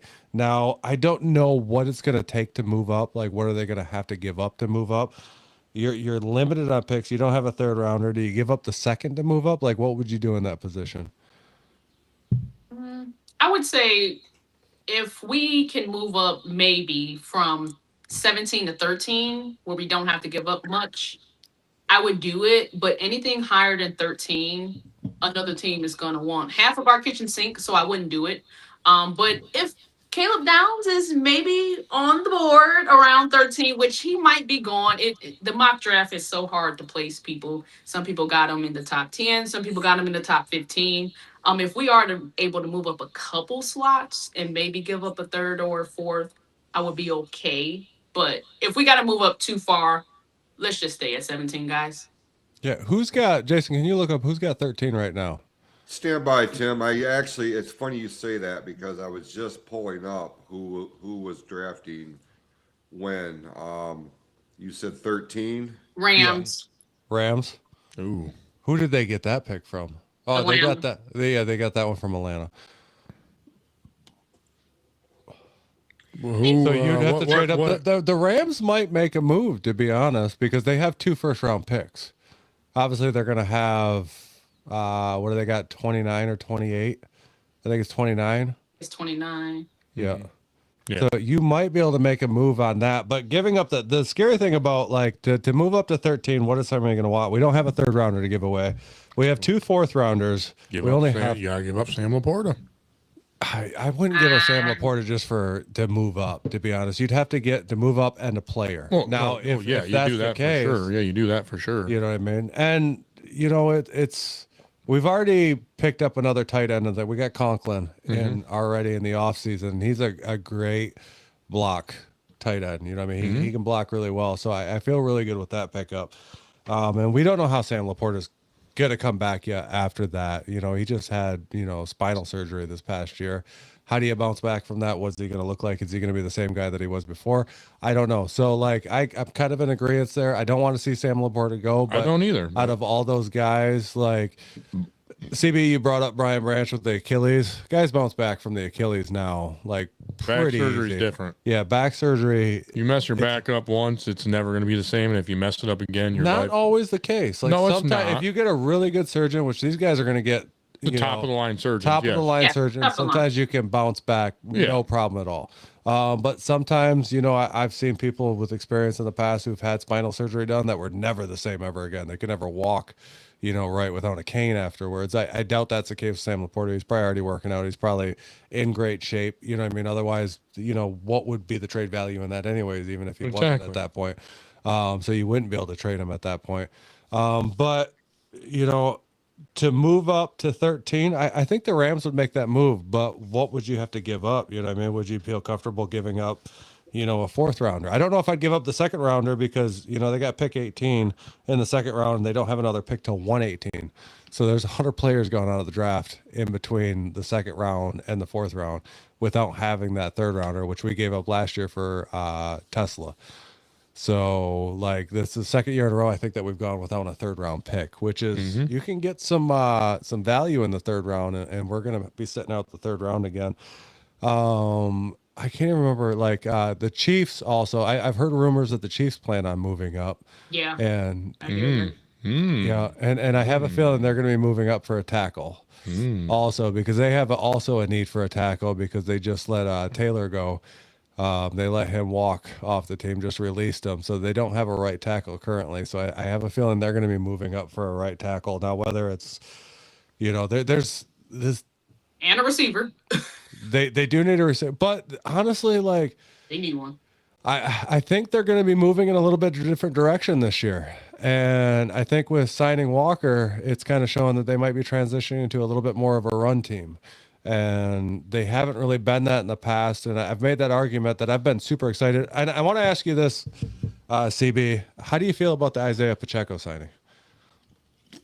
I mean, he's been more so injured the past couple of years. He is 27, so I do want to give it a chance. I don't want to nickname him yet. I know people are trying to do the Sonic and Shadow. I'm not ready to do that yet. I want to see him the first 5 games. But I still think we could draft somebody. Because I don't know mean, if I'm solid on him yeah, being number two. yeah, I don't know. Well, so obviously, if you can see, I got a Mahomes jersey in the corner. So obviously, you shut the hell up. I've been following Isaiah Pacheco since he came into the league. Like I really like this pickup. I know a lot of people are up in the air for it because he's only averages like 3.5, 4 yards a carry. You know what I mean? He's had some injuries and stuff like that, but he's coming from a team was not a run heavy team. It's a passing team. You know what I mean? You got Mahomes back under center. You're going to pass a lot. Like you're going to give that guy full control. And it's worked out well for him, obviously. I mean, Mahomes is going to be one of the greatest quarterbacks of all time. Scott, I don't want to hear it. I know you're in the chats. I don't want to hear any shit about my Mahomes jersey on the board or on the wall Blah, over blah, here. blah, blah, blah. Shut the hell up. What is wrong with you? That's what you're doing. That's but what you're doing. I've been really happy, and I don't know if this is the year that I would attack and try to get a running back in the draft with the picks that we have. Jason, what are you doing? I don't know what the hell is happening right now. Pay me no attention. I'm trying to figure this All right. Jason's off in his own little world playing the intro. all of a sudden these lights started going off. I'm like, what the shit is going on right now? I think my shit's pounded.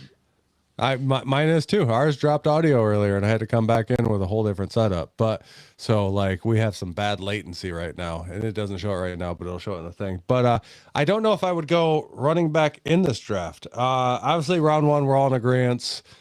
We need offensive line, unless the possibility of moving up to like a Caleb Downs, that would be game changing, and that's anticipating that Kirby, who is, an absolute stud of a safety. Yeah, you know what I mean? Like if he comes back healthy, he's in good position, and we don't need that pickup at safety because we'd have him and BB. So that would kind of tell us the way that they draft right there.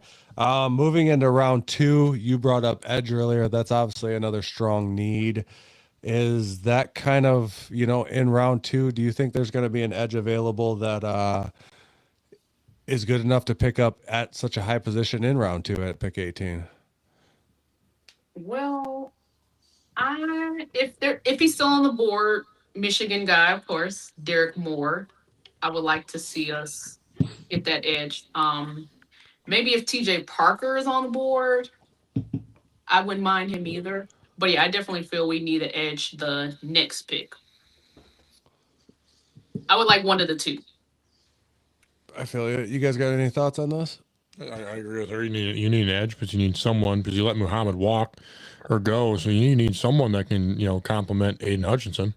Unless you're going to make some trade in the draft and in the draft and all that, and get an edge and maybe move up a pick or something. I don't know. There's also been, yeah. I've heard rumors of them moving down in the first round. So I've heard that too, 100%. To pick up some more picks, maybe in the second round, or even picking up a third round pick, or a couple third round picks for that first round pick. So we'll have to wait and see. Obviously, we're looking at 2 fourth round picks at that point, and this is where I kind of get a little iffy. And when I've been doing mock drafts, like we fuck around at work and stuff like that, and doing mock drafts all the time, I'm looking at that linebacker core. We let Anzalone walk. Obviously he went and left. So we're kind of in the need for some linebacker help there. And I'd like some speed in that position because currently right now we don't have a lot of speed at linebacker. Jack Campbell, he's fast. He's more of a run stop guy, but when Anzalone was there, they were trying to drop him into coverage a lot. And, he's a 30-something-year-old linebacker. He was great. Don't get me wrong. But we need speed in that position, and I always kind of try to mirror what I would like to see off of the Green Bay Packers last season with their linebacker core because they were so fast, they were on the ball now, and I'd like to see that. Do you think round 4 would be a good spot for maybe linebacker? I would go running back. I would go maybe. I was looking at that kid. My brother told me to look at Katron Allen. If he's still on the board, we mocked it, and he kind of was. Linebacker, I think we could wait on linebacker. I think we can maybe get a veteran. Yeah, I don't think we'll really have a decent linebacker at that point, but you never know. I think we should get a running back around fourth round, I think it's like 118 technically, like for the picks. Yeah, I we would got look for running back. Yeah, we got 118 and 128 in the fourth round. So you got two Okay, but close picks right 128. there. Maybe we can get a linebacker at that point. Yeah, If the best one on the board, I guess. yeah. I mean, that's the point. When you start getting lower in these drafts like that, like you're looking at the best on the board, and sometimes they've done really well in the fourth and fifth round. You know what I mean? Like some of our best picks have come out of the fourth and fifth round. I mean, you're looking at St. Brown. That's very true. So like, some Kirby of these Joseph.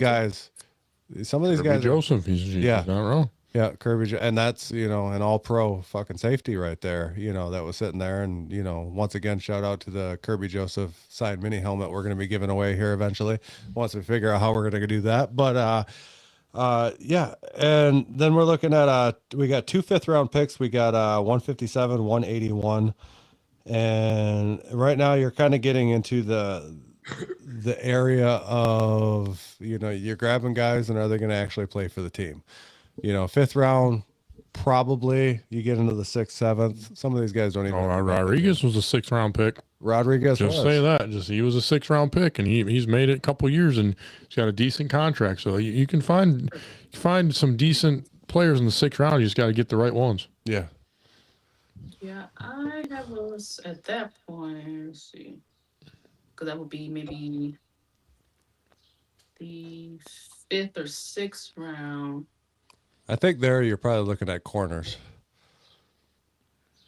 It's not a bad pick. Maybe a corner or a defensive tackle.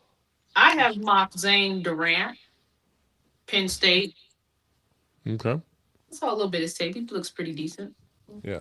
4 or 5 sacks. Yeah, pretty decent. Big boy. 294. Yeah, that's a big boy. Yeah, that's a big tackle right there. That's one of those ones that you need a little depth on too, because I know we've lost a few tackles in the off season. So,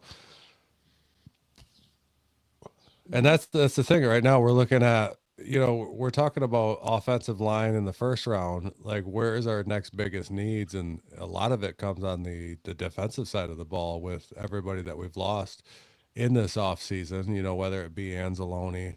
That's the biggest, one that I feel that I really have a feeling they're going to be taking, and I wouldn't be surprised for them to take a linebacker in the 2nd round, to be honest with you, because like you said, Brad Holmes drafts the best player available.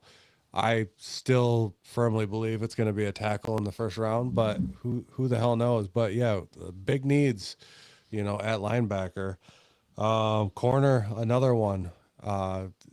We don't know what's going to happen with Terrion Arnold yet.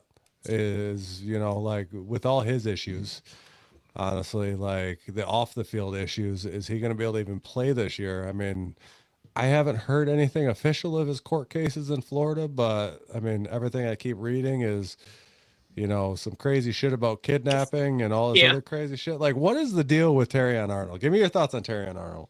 Now, that case kind of seems like a get back revenge. Some people robbed him, and they're allegedly saying that he conspired with him and his girlfriend to get some guys together to plan to rob this guy back and kidnap him.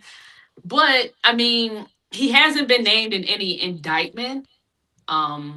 But the DA's office there, when they were prompted for a comment, they were very tight-lipped on it. So you don't really know. Yeah. And how's the NFL going to react to it? Because sometimes they can come down pretty strict on people, even when they're not getting charged, just as, just fines or penalties or suspensions based off of the charges, even though it doesn't, always work out in the negative. I mean, maybe he doesn't get charged, but maybe the NFL decides that, he's doing some shit that doesn't represent the NFL very well, and they decide to suspend him. I think once again, he's been suspended already, correct?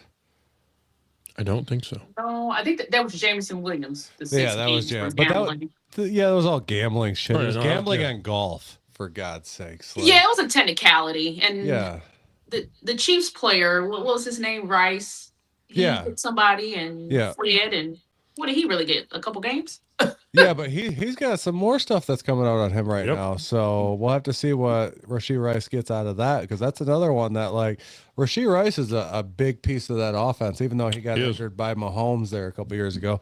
But yeah, it's that's another one. And I want to go back to what is it up with wide receivers in the NFL and getting in all the trouble? Why is it always wide receivers? I mean, we were talking about Terry and Arnold with his shit, but it seems like wide receivers always get in trouble in the NFL.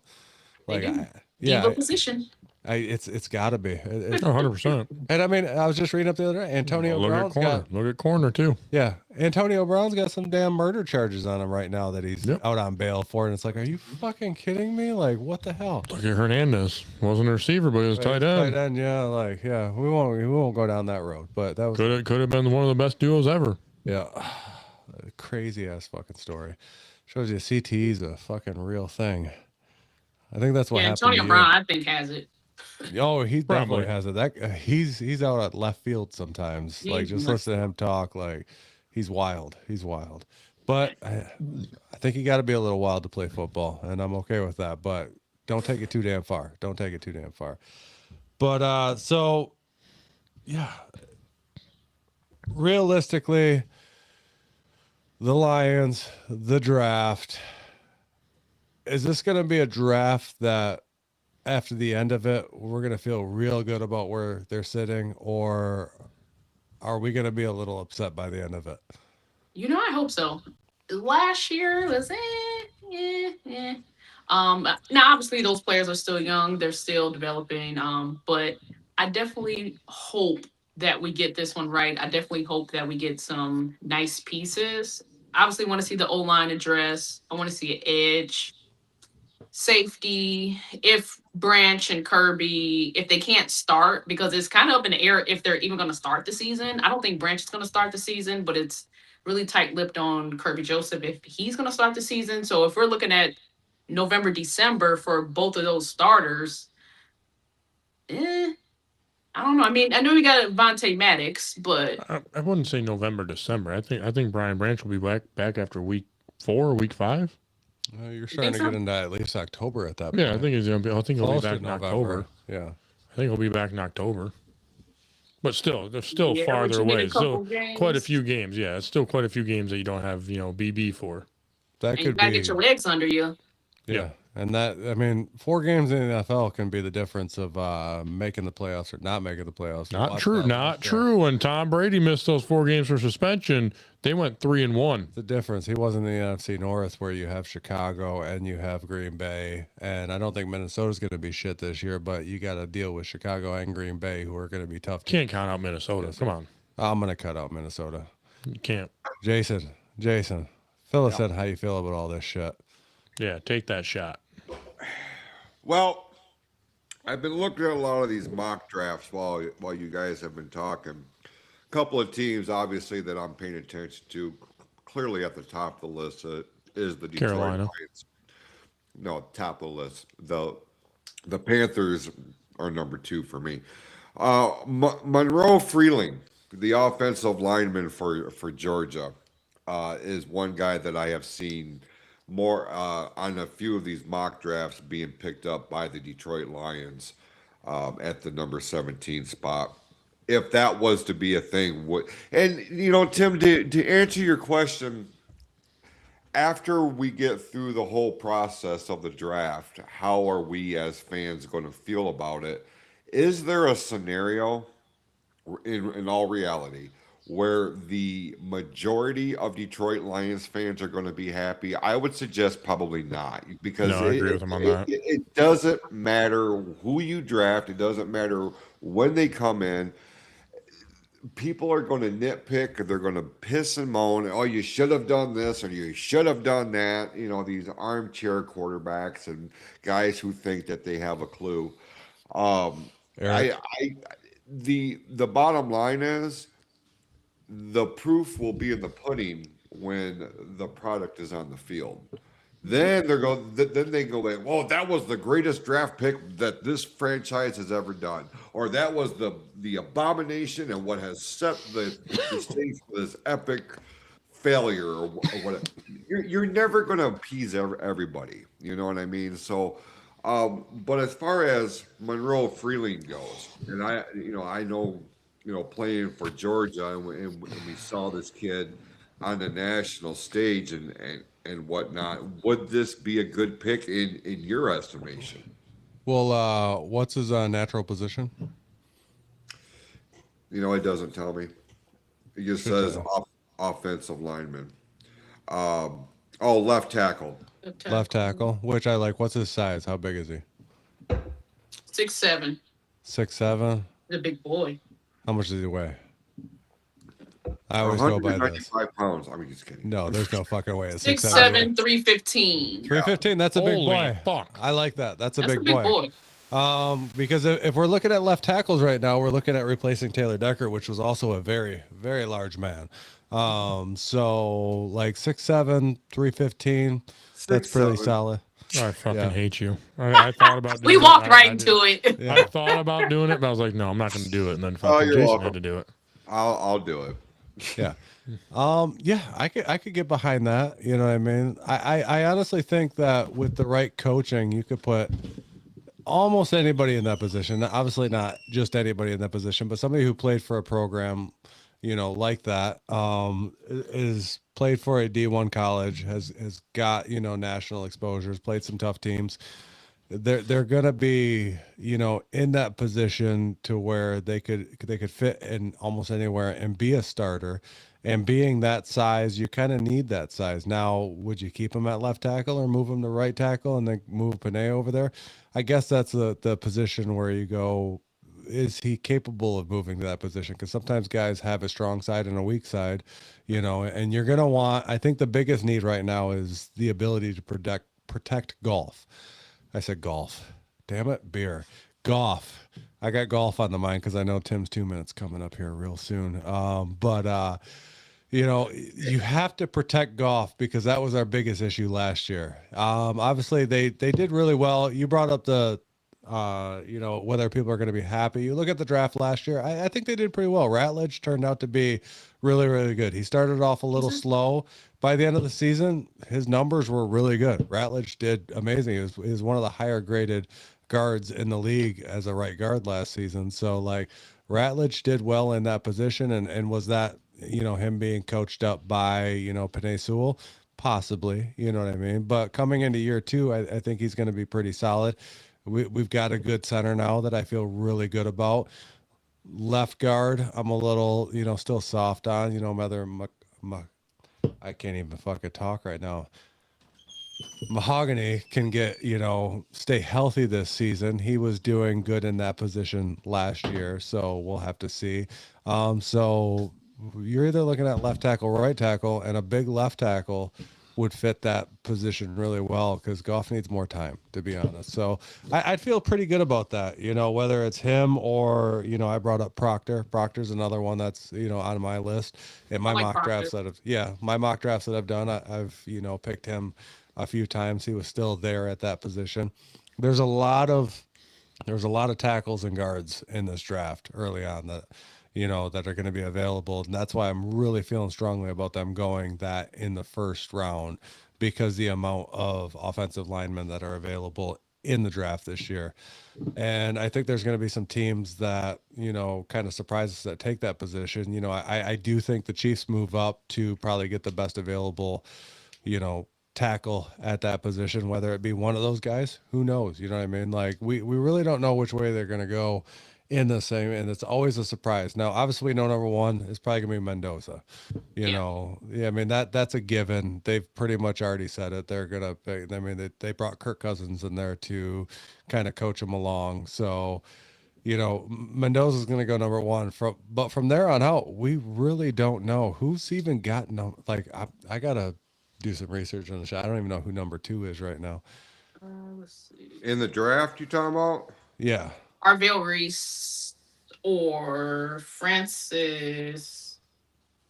I can't pronounce his last name, but those two kind of bounce 2 and 3. 2 and 3. But it's pretty much like you said, anybody's game after one. Yeah. Whose pick is number 2?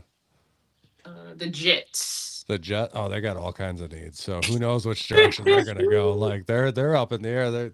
They're still under a total rebuild over the last 50 years. So who knows where they're gonna go? They still need a quarterback too. So let's see which way they fall. I mean, they don't have that franchise QB right now. And so maybe 1 and 2 go quarterback, but then you start getting in thing. If the Chiefs move up, you know, I mean, how far do they move up? What do the Chiefs got? Their first pick, number 9. Mm-hmm. They got Yes. number 9 and number, it's 20 something. Or no, they have, what are the Chiefs picks? I know they got 9, Oh, stand by. I can pull it right 9 and 29. 9 and 29. So if they were to trade anything away, I think they trade away that 29. Or maybe they trade away the 9, move up, and give up that 29 to move up to, you know, a top 5 position. Like that would easily move up them, and they'd still get their, you know, their 1 draft pick in the first round. Everybody knocks on the Chiefs thinking they're done. I don't think the Chiefs are done. I think this is going to be a huge draft for them. How many teams come off of that have a franchise QB like fucking Patrick Mahomes that have 2 first-round draft picks that can move up? They obviously need a tackle, but obviously they need safety help at this point too. They're done. They're not done. They're done. They're done. You It's just okay. wish they were done. I know they're done. They're not done. They're not A washed up tight end. He's not washed up. Quarterback's coming off an injury. They're washed up. They're done. They're It done. is They're- time for Kelsey to retire. The Chiefs dynasty's done, Tim. You gotta accept it. Then you'll move on to another AFC team. You'll be like, yeah, that's my team. When they win the Super Bowl, I don't want to move on to another AFC team. I have no interest in that. If it was anybody, it'd be the Bills, but that's just for Josh Allen, because I really do want to see Josh Allen win a Super Bowl eventually. So do I. I think the guy deserves it. Like, He does. He's a hell of great a guy. quarterback. He's a great guy, first off, and he's a hell of a quarterback. Yeah, like Josh Allen he's a talent. But he's also had a dynasty that went to 4 Super Bowls and lost 4 of them. So it's a big shoes to fill that never got filled. Everybody's got a time. So speaking of the Lions right now, I mean,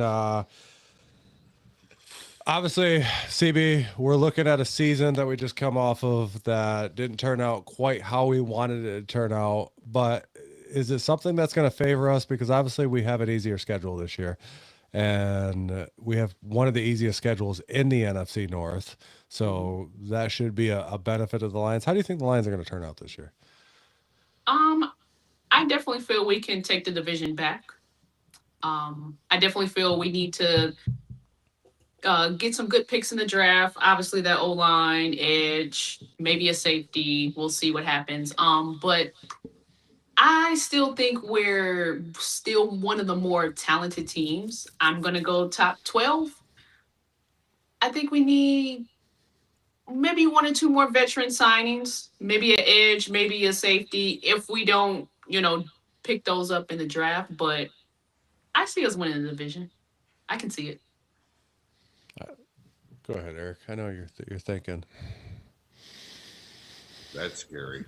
Yeah, It's tough to say. It just really depends on how this draft's going to go. I'll feel more confident answering that after the draft. But, with how we fell off last year, with losing both of our coordinators and how we played and all that, yeah, we had a winning record and all that. But I don't want to say I don't see us win the division. I think the division goes through Chicago. I think Chicago's going to be on that high horse, and they got a lot of good players, and they got one of the best coaches out there. I think it might be Chicago that wins the division. It just, I will feel better after I've seen the draft, if what Brad Holmes does. If he gets a tackle, if he gets a safety in the later round, if he gets, maybe a quicker linebacker, you sign some more veterans that are still out there. It just really depends. Maybe you get a hold of Taylor Decker tomorrow and you be like, hey, do you want to come back for less money? Then you have that, that position filled, but also he does get hurt a lot. So it's really where you're going to go. It's time to move on. Exactly. I think it is time to move on too, but if you could get him for 1 or 2 more years and then, say, hey, you go get that safety at 17, or a linebacker or whatever, whatever the needs are. I don't know. It just, I'm going to go off after the draft, honestly. That's a fair statement, Jason. I hate to agree with Eric, but I have. I would too. No, you guys love me. Shut up. That's not being discussed right now, Eric. Keep it within context. That's fair. Listen, I want to reserve my judgment for after the draft and see who we wind up selecting. I'm also paying attention to Carolina. I goddamn, I want that team to be just as good as I have as much hope for the Panthers as I do for the Lions. He wants an NFC championship with Detroit and Carolina. Yes, I do, I like Eric. the Panthers. I like Bryce Young. Thank you. Thank you, happen. dear. Listen, nothing would thrill me more as an NFL fan if it was a Detroit Carolina NFC championship. And I realize I'm reaching for the stars. Everybody shut the fuck up. I understand that. Like that, the reality of that is almost non-existent. But if I was writing the NFL script, yes, it's written, I would write Detroit, Carolina. You know, just like I would have the Tigers and the Cubs, or the Tigers and the Rockies in the World Series. That's how I would write it. But you know, back on track here. I do want to reserve, you know, my judgment for, let's see who they pick, and let's see what happens here. Is this going to fit? Are these the right pieces? What I do want to ask though, in terms of the NFL draft, before we move into Tim's 2-minute golf report here, Fernando Mendoza. Can we agree that he is probably going to be the number 1 pick overall for the Raiders? Pencil it in. Yeah. Yeah, guaranteed. They've pretty much already said it. So, I mean, they're You got Tom Brady as a co-owner and all that, and then you bring in Kirk Cousins. He's going to have a lot of mentors teaching him how to do it. I think he's going to be one of the better quarterbacks later on in the years. Probably past Mahomes' legacy, because there's not much there, but... Oh, shut the fuck up. Well, he always got to be shitting on Mahomes. Listen, Tim, see. that's part of the charm of the show. So when Mahomes does ultimately hang him up, like, that's going to Probably take next year. away such a that's going to take away such an element of the spontaneous and charm of the show. You know what I mean? Well, luckily he's young and we got a lot of years ahead of us. No, So, no, fuck Exactly. you. Exactly. Fuck you. No. If they don't get a better old line, you might be right. You're going to call him Joe Burrow 2.0. He's plastic. But He's getting killed back there. Well, the difference between him and Joe Burrow is Mahomes has been to 5 of the last 6 Super Bowls and won 3 of them. So, Yeah. chill out there, big guy. I just meant because he didn't have an offensive line. I wasn't going off how many Super Bowls he was at. Even without Chill an out. offensive line, he's won Super Bowl. So, chill out. I mean, arguably, they have the best center in the league. So, you can't argue that there. They just have to add on to that. But back to the Lions real quick, because I want to get my input. No one asked. Okay, then I won't get my input. I'm kidding. Give us your input. I'm sorry. What the fuck is wrong with you? I couldn't pass on that. I think the Lions play to the strength of schedule this year. They have one of the easier schedules in the NFC North, and I think that leads them to a division, win once again. I'm going to be able to get another hat so I can wear and show off, because all division winners get a hat. We'll get back in that conversation in the middle of the season. Yeah, just like you said, Chicago was going to win the They division. should have got a hat. Yeah, they didn't get a hat, unfortunately. They did not, but they probably will this year. And if they do, I'll buy you one. Yeah. So I think they play to that. I think they win. I think they have a good season.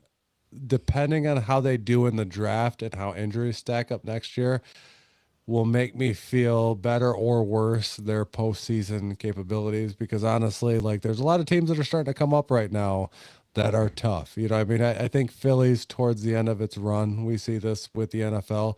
Everybody always talks about that Super Bowl window, and I think Philly's getting close to being done with that Super Bowl window. Definitely not. It's okay. I really think so, because I think there's going to be other teams that are coming up in the NFC, and I think the Carolina Panthers are one of them. They went to the playoffs last year with an 8-9 record. I think they can up that and go to the playoffs once again and make a run towards that Super Bowl. So, and that's for Jason. Thank you, Tim. I love you. Yeah. Wholeheartedly just for you there, big guy. If they couldn't win it with Steve Smith Jr., they ain't going to win it now. Bryce Young Listen, is if a hell that's of the a talent. case, I would want a Carolina, Kansas City Super Bowl. So I'm when still the waiting Panthers do win, they beat the best. I'm still waiting on my Kansas City Lions Super Bowl. Like that's That what I should have wanna happened say. in 23, but the NFL writers had a different idea. Yeah, talk about the NFL writers, the script writers. CB, do you think the NFL is somewhat scripted? You know, She doesn't want to I say it, don't, but she does. I don't know if I would go that far, but I will say the refereeing the past 3 years has been so questionable. It's been bad. Your initial response and the pause Says everything. says everything. You know what I mean? Because you at least entertained the thought. Now, Tim and I don't know if you're aware of this. Tim and I were professional wrestlers at one point in our lives. So when we bring this up, it's almost like people take it tongue in cheek, like, oh, they're from the wrestling world where it's documented that, things are predetermined. Mhm. But I mean, there's so much that 100%. we could pull from the NFL that's like, you bitches had this planned and you execute, and it's all for the ratings, for the advertisement dollars, for the endorsement deals, because some teams resonate more than the others, right? Because and Vinny, brother, I love you, I do. But if we had a Cleveland Browns and a New Orleans Saints, Carolina Panthers. fuck off, Eric. Nobody, I wouldn't say nobody, but the interest in it would be the drizzling shits. You know what I mean? So that's why we're seeing these powerhouse teams. And listen, when they release their graphic here in a couple of weeks, and they will, their big NFL grandeur, it happens every year. Oh, yeah. Whoever is at the front of or front and center of that graphic, whatever team is represented, that's your Super Bowl. Guaranteed. No, they're going to change it up. They're going to put them in the middle of the pack in the back. That's funny. My up mom now. said the same thing. She looked at the graphic in Seattle Seahawks. She's like, see, it was scripted the whole time. It was Yeah. Seattle and New England at front and Yeah. center. Yeah. Yeah. They were the ones closest to the Super Bowl trophy on last year's graphic. No shit. That was pointed out. Yeah, you're right. I'm a conspiracy theorist and I'm leaning into it. It's the same thing with the Super Bowl logo. Everybody always tries to find some correlation color between the scheme. colors of the logo, the color scheme, and what teams are going to play in it. And sometimes it works out. Like when, it happens Well, sometimes. And is that coincidence? I don't know. How many fucking teams have a red, white, and blue color scheme? You know what I mean? Like, it's so generalized. So there is that argument of it. The Bills, the Giants, it's like, come on. The Patriots. There's several teams that share a color scheme. Now, if it's something bold, like what we saw, like red, yellow, and neon green, then you're thinking, oh, well, it's going to be Kansas City and Seattle. Because those are their primary colors. That didn't wind up happening like that. But people are funny that way, man. Way too much time on their hands. Way too much time. So Go get a job. Real quick update here. I do want to make mention, since we're doing this live on the air, the Brewers have a 3-1 lead over the Tigers right now in the top of the 5th inning. Still early. Okay, so I ain't worried. I ain't worried at all. So Montero is on the mound right now for the Tigers. So just wanted to bring people up to speed here. Is there anything else that we would like to I'll tackle? bring you up to speed right now on the NHL. Lightning and Canadians 1-1. Brewers, Sabres 0-0. Okay. All So, right. and that's the end of the first for the Lightning and Canadians. So that's going to be a hell of a series. Could be, but I have the Lightning winning that because they don't have. But also you have the Kings and Avalanche at 10 o'clock, and that'll be a good series too. I'm actually going to watch that at work. I don't blame you, because that'll be a good one. Yeah. Yep. I'm actually really looking forward to watching that. All right, let's go ahead. We're at the top of the hour here, Tim. Let's send it over to your main event this week. Tim's Show. 2-minute golf report. It's that time of the show. It'll be sweet and short. Here's Tim Sheridan with the 2-minute golf score. There's tasted that. Let's go. I love it. This is Tim's 2 Minutes of Golf Talk, brought to you by Sports Real Podcast on the PFC Entertainment Network. This past weekend, we had the RBC Heritage, which ended in phenomenal fashion when Matt Fitzpatrick and Scotty Scheffler went to a playoff, which ended with Matt Fitzpatrick winning this thing, with a birdie on 18 once again. Scheffler just got par on this unit, so they both finished 18 under, but Matt Fitzpatrick did win this. Scotty Scheffler in second. Third place was SW Kim. We had a three-way tie for fourth with English, Alberg, and Morikawa. Morikawa's actually been pretty hot this year. I've been pretty impressed with his play this year. We had Canley in seventh, and then we had a four-way tie for eighth with Gary Woodland, who won a couple weeks ago. Kitayama, Fowler, Ricky turning it on this year. He's been playing pretty well. Hopefully he continues that into the Rocket Classic that we'll be attending, so my kid can actually see Ricky on a Sunday, because last year he didn't make the cut. And then Patrick Cantley finished out that last spot for eighth.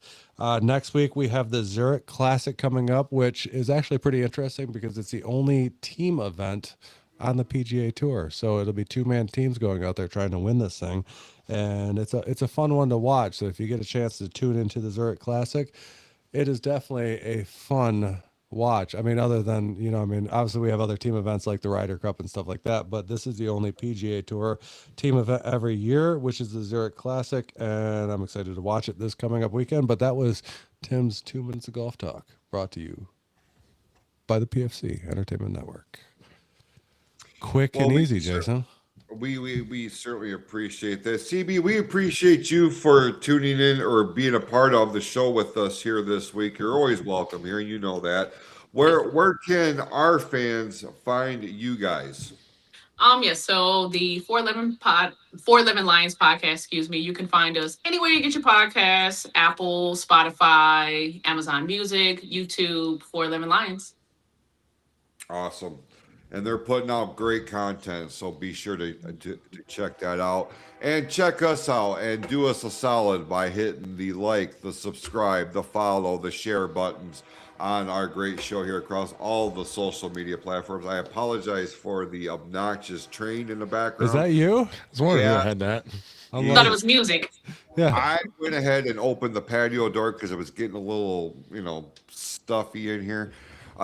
Truth be told, I've been spending the majority of my time at my girl's house. I come here to record, you know what I mean?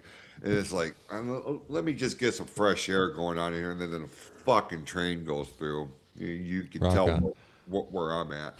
I also do want to make mention, if you have not done so already, check out the official online store of the Sports Real Podcast.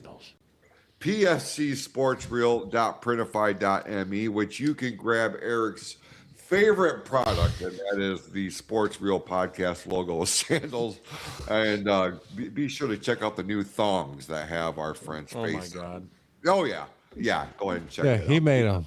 Per your request, Eric, you have He did not want them. That was Vinny. Vinny wanted them. Vinny's going to order like 10 of them. Well, hey, with Eric's face on them. He's going to wear them. Oh, my Shout God. out to Vinny.